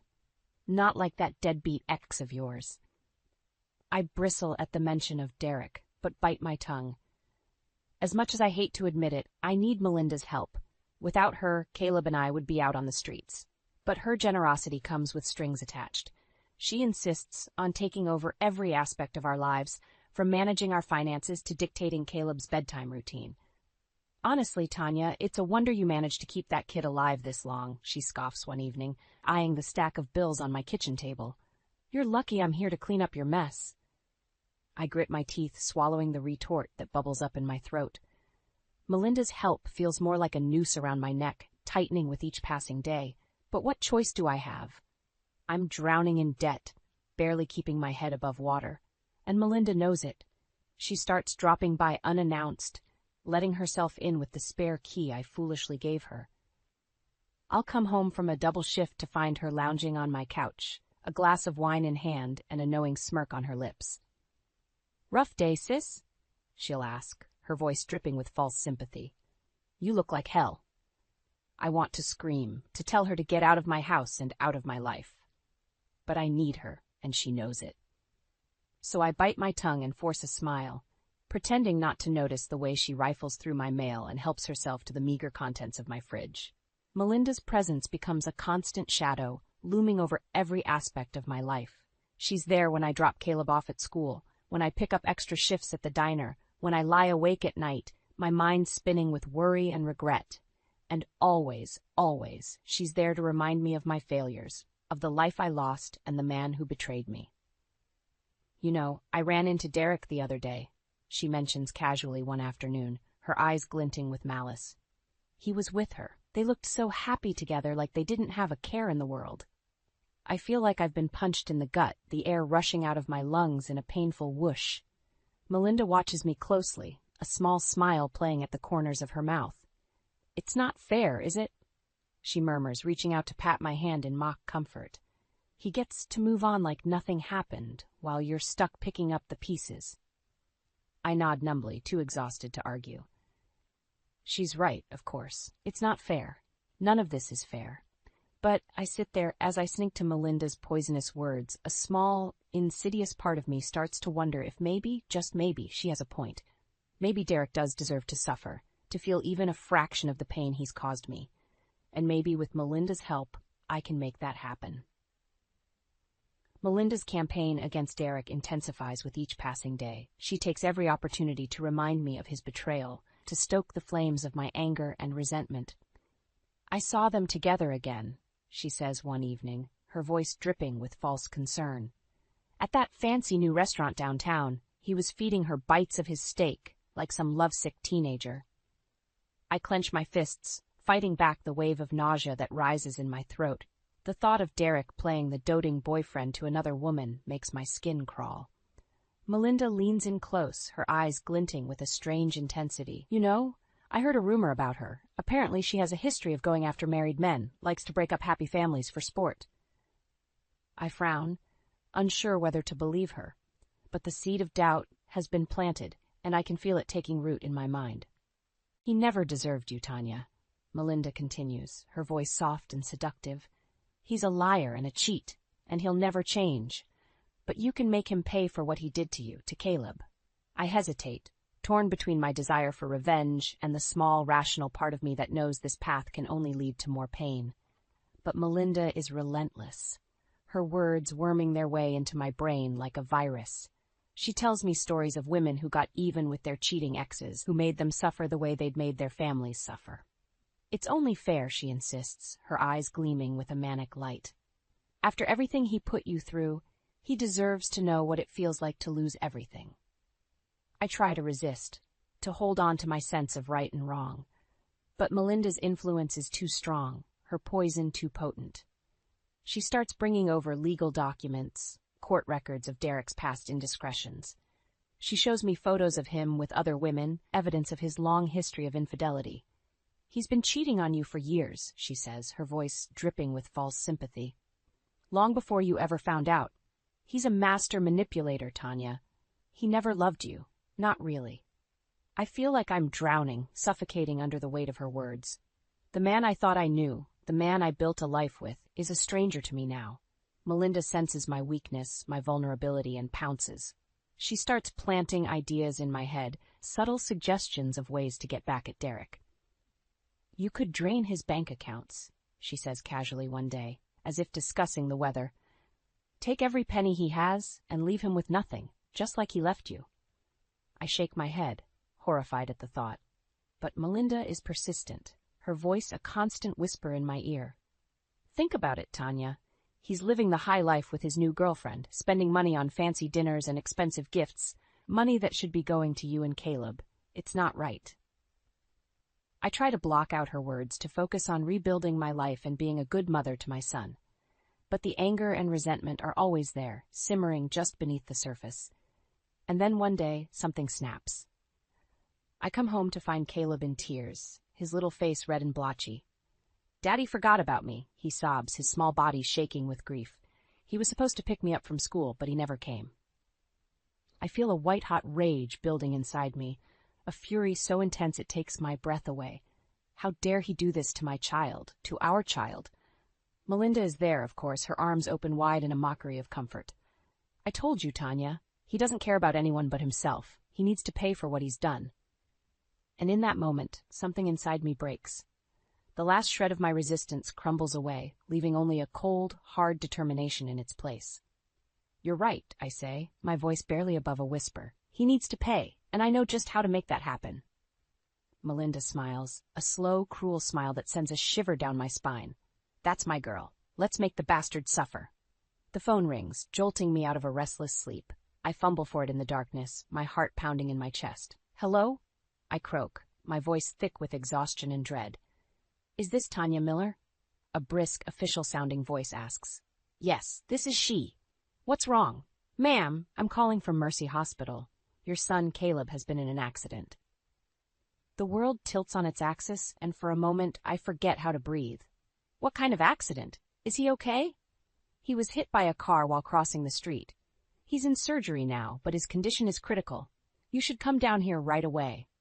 I hang up the phone, my hands shaking so badly I can barely dial Melinda's number. She answers on the first ring, as if she's been waiting for my call. Tanya, what's wrong? It's Caleb. I choke out, my voice breaking on a sob. He's been in an accident.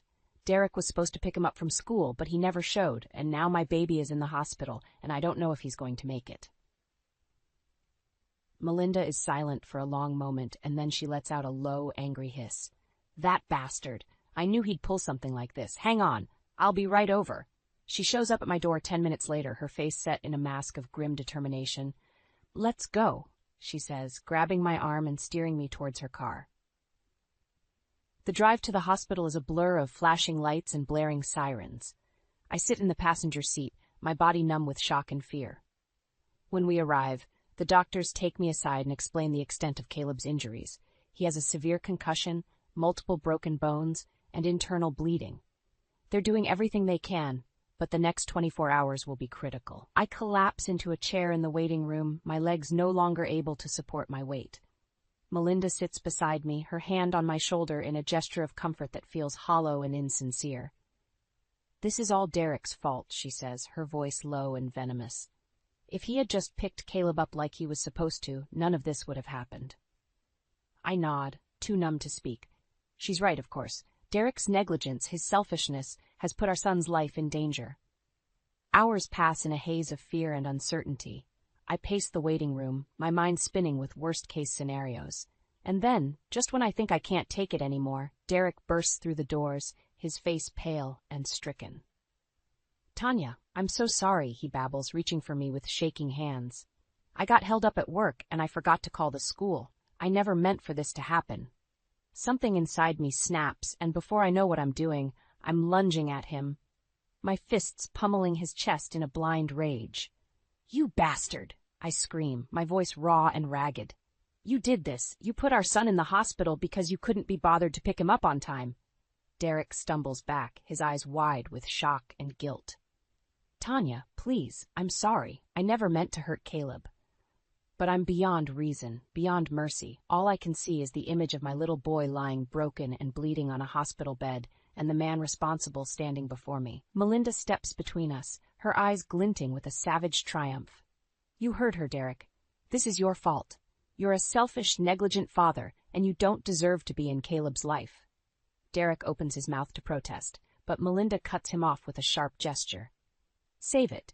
We don't want to hear your excuses. Just go, before I call security and have you thrown out. He hesitates for a moment, his eyes darting between us, and then he turns and walks away. His shoulders slumped in defeat. Melinda turns to me, her face a mask of sympathy and concern. You did the right thing, Tanya. He needs to pay for what he's done, and I know just how to make that happen. I nod, too exhausted and angry to argue. In that moment, I would have agreed to anything, as long as it meant making Derek suffer the way he'd made us suffer. Little did I know, I was playing right into Melinda's hands, setting in motion a chain of events that would destroy us all. In the days following Caleb's accident, Melinda is a constant presence at my side. She brings me food, helps me navigate the endless paperwork and insurance forms, and sits with me by Caleb's bedside as he lies unconscious, his small body swathed in bandages and tubes. But even as she plays the role of the supportive sister, I can sense the undercurrent of anger and resentment that simmers just beneath the surface. She takes every opportunity to remind me of Derek's failings, to stoke the flames of my own rage and despair. He's probably out with his girlfriend right now, she says one evening, as we sit in the hospital cafeteria, picking at our tasteless meals. While you're here, watching your son fight for his life, he's living it up like nothing ever happened. I clench my fists, fighting back the urge to scream. She's right, of course. Derek hasn't even bothered to call, to check on Caleb's condition or offer his support. Melinda leans in close, her voice low and conspiratorial. You know, I've been doing some digging. Turns out this isn't the first time Derek's neglected his parental duties. I frown, unsure what she's getting at. What do you mean? She pulls out a folder, her eyes glinting with a strange intensity. I got my hands on some court records. Apparently Derek has a history of missing visitations, of putting his own needs above his child's. He's not fit to be a father, Tanya. He never was. I flip through the pages, my heart sinking with each damning piece of evidence. Missed birthdays, forgotten school plays, weekends when Caleb was supposed to be with his father but was left waiting, alone and disappointed. Melinda watches me closely, her face a mask of sympathy and concern. I'm so sorry, Tanya. I know how much you wanted to believe in him, to think that he could change. But the truth is, Derek is a selfish, negligent bastard who doesn't deserve to be in Caleb's life. I nod, too numb to speak. She's right, of course. Derek has proven time and time again that his own needs come first, that his role as a father is nothing more than an inconvenience to be shrugged off whenever it suits him. He needs to pay for what he's done, Melinda says, her voice hard and unyielding. For all the times he's let Caleb down, for putting his own child's life in danger. He needs to suffer the way he's made you suffer. I hesitate, torn between my desire for revenge and the small, rational part of me that knows this path can only lead to more pain. But Melinda is relentless, her words worming their way into my brain like a virus. Think about it, Tanya. He's out there, living his life like nothing ever happened. Like he didn't just put your son in the hospital. Like he didn't break your heart and destroy your family. Don't you want to make him feel even a fraction of the pain he's caused you? I close my eyes, my mind spinning with images of Derek and his girlfriend, laughing and happy while Caleb lies broken and bleeding in a hospital bed. The anger rises up inside me, hot and fierce, until it's all I can feel. Yes, I whisper, my voice barely audible over the beeping of the machines that keep my son alive. I want to make him pay. I want to destroy him the way he destroyed us. Melinda smiles, a slow, cruel smile that sends a shiver down my spine. Good, because I have a plan. A way to hit him where it hurts the most, and when we're done, he'll wish he never laid eyes on another woman. I nod, my heart pounding with a savage anticipation. In that moment, I would have agreed to anything, as long as it meant making Derek suffer the way he'd made us suffer. I didn't know it then, but I was sealing my own fate. By giving in to my anger, my thirst for revenge, I was opening the door to a darkness that would consume us all. And Melinda, with her poisonous words and twisted schemes, would be the one to lead me straight into hell. Melinda's plan is simple, yet devastating in its cruelty. She proposes that we drain Derek's bank accounts, maxing out his credit cards and leaving him financially ruined. He'll be drowning in debt, just like you were after the divorce, she says, her eyes glinting with malice. And when he can't make the payments, when the collection agencies start hounding him day and night, he'll know what it feels like to be truly helpless.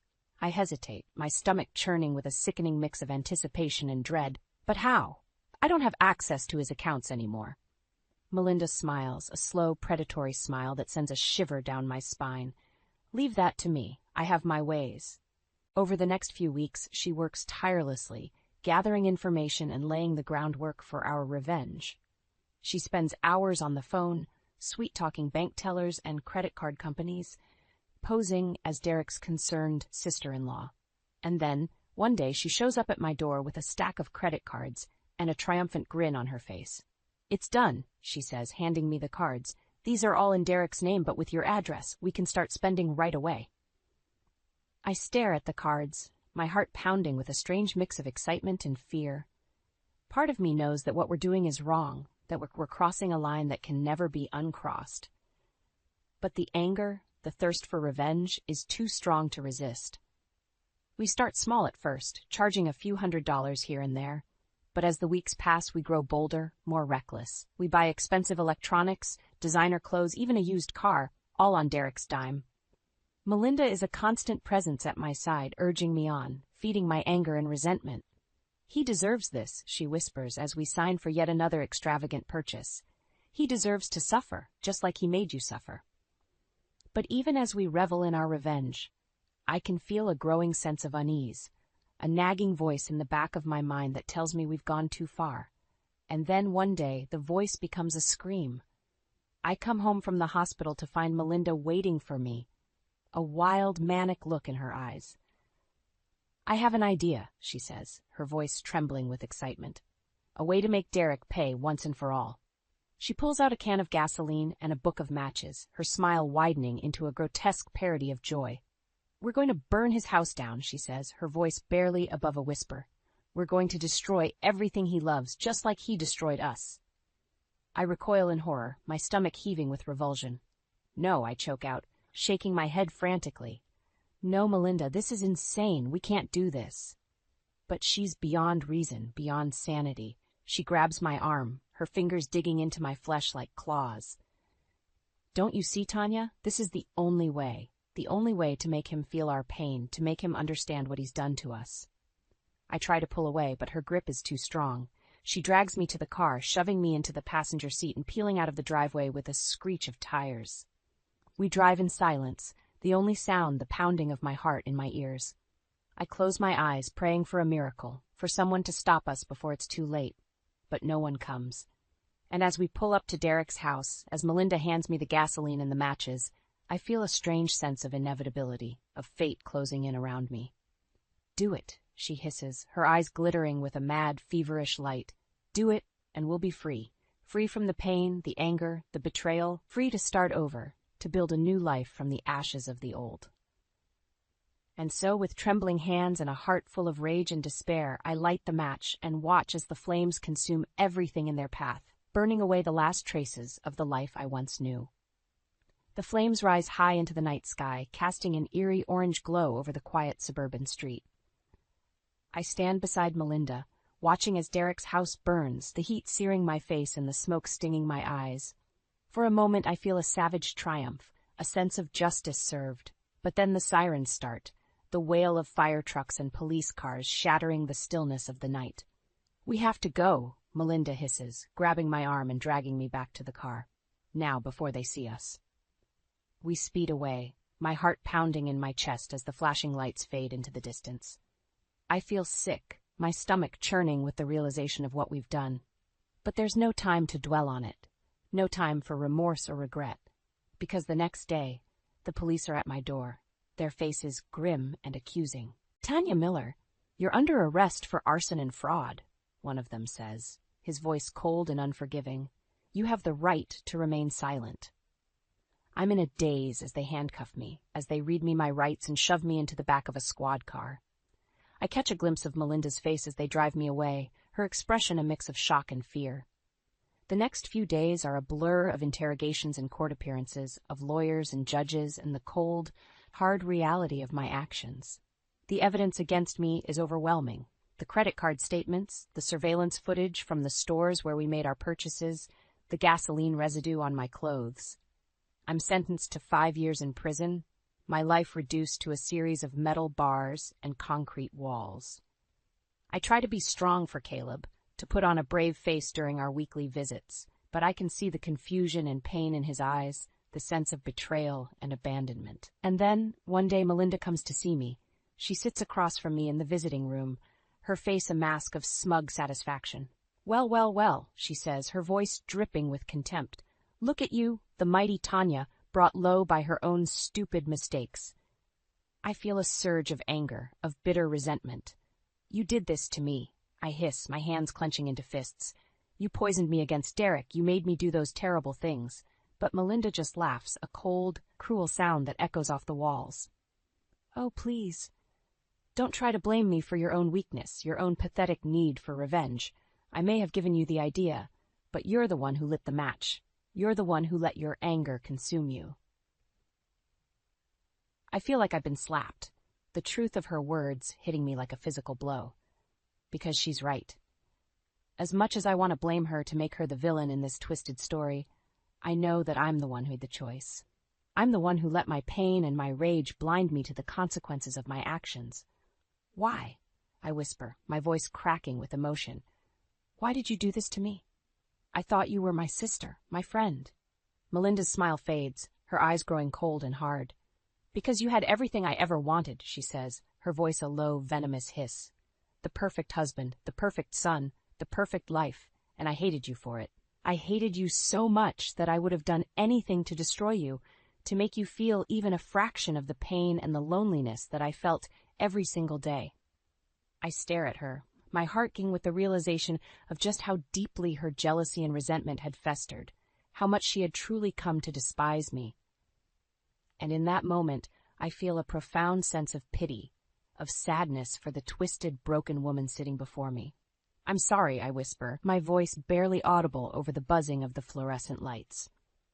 "I'm sorry for whatever I did to make you hate me so much, but I can't forgive you for what you've done. I can't forgive you for destroying my life, my family." Melinda shrugs, her face a mask of indifference. "I don't need your forgiveness," she says, standing up to leave. "I got what I wanted. I got to watch you suffer, to watch you lose everything that ever mattered to you, and that's enough for me."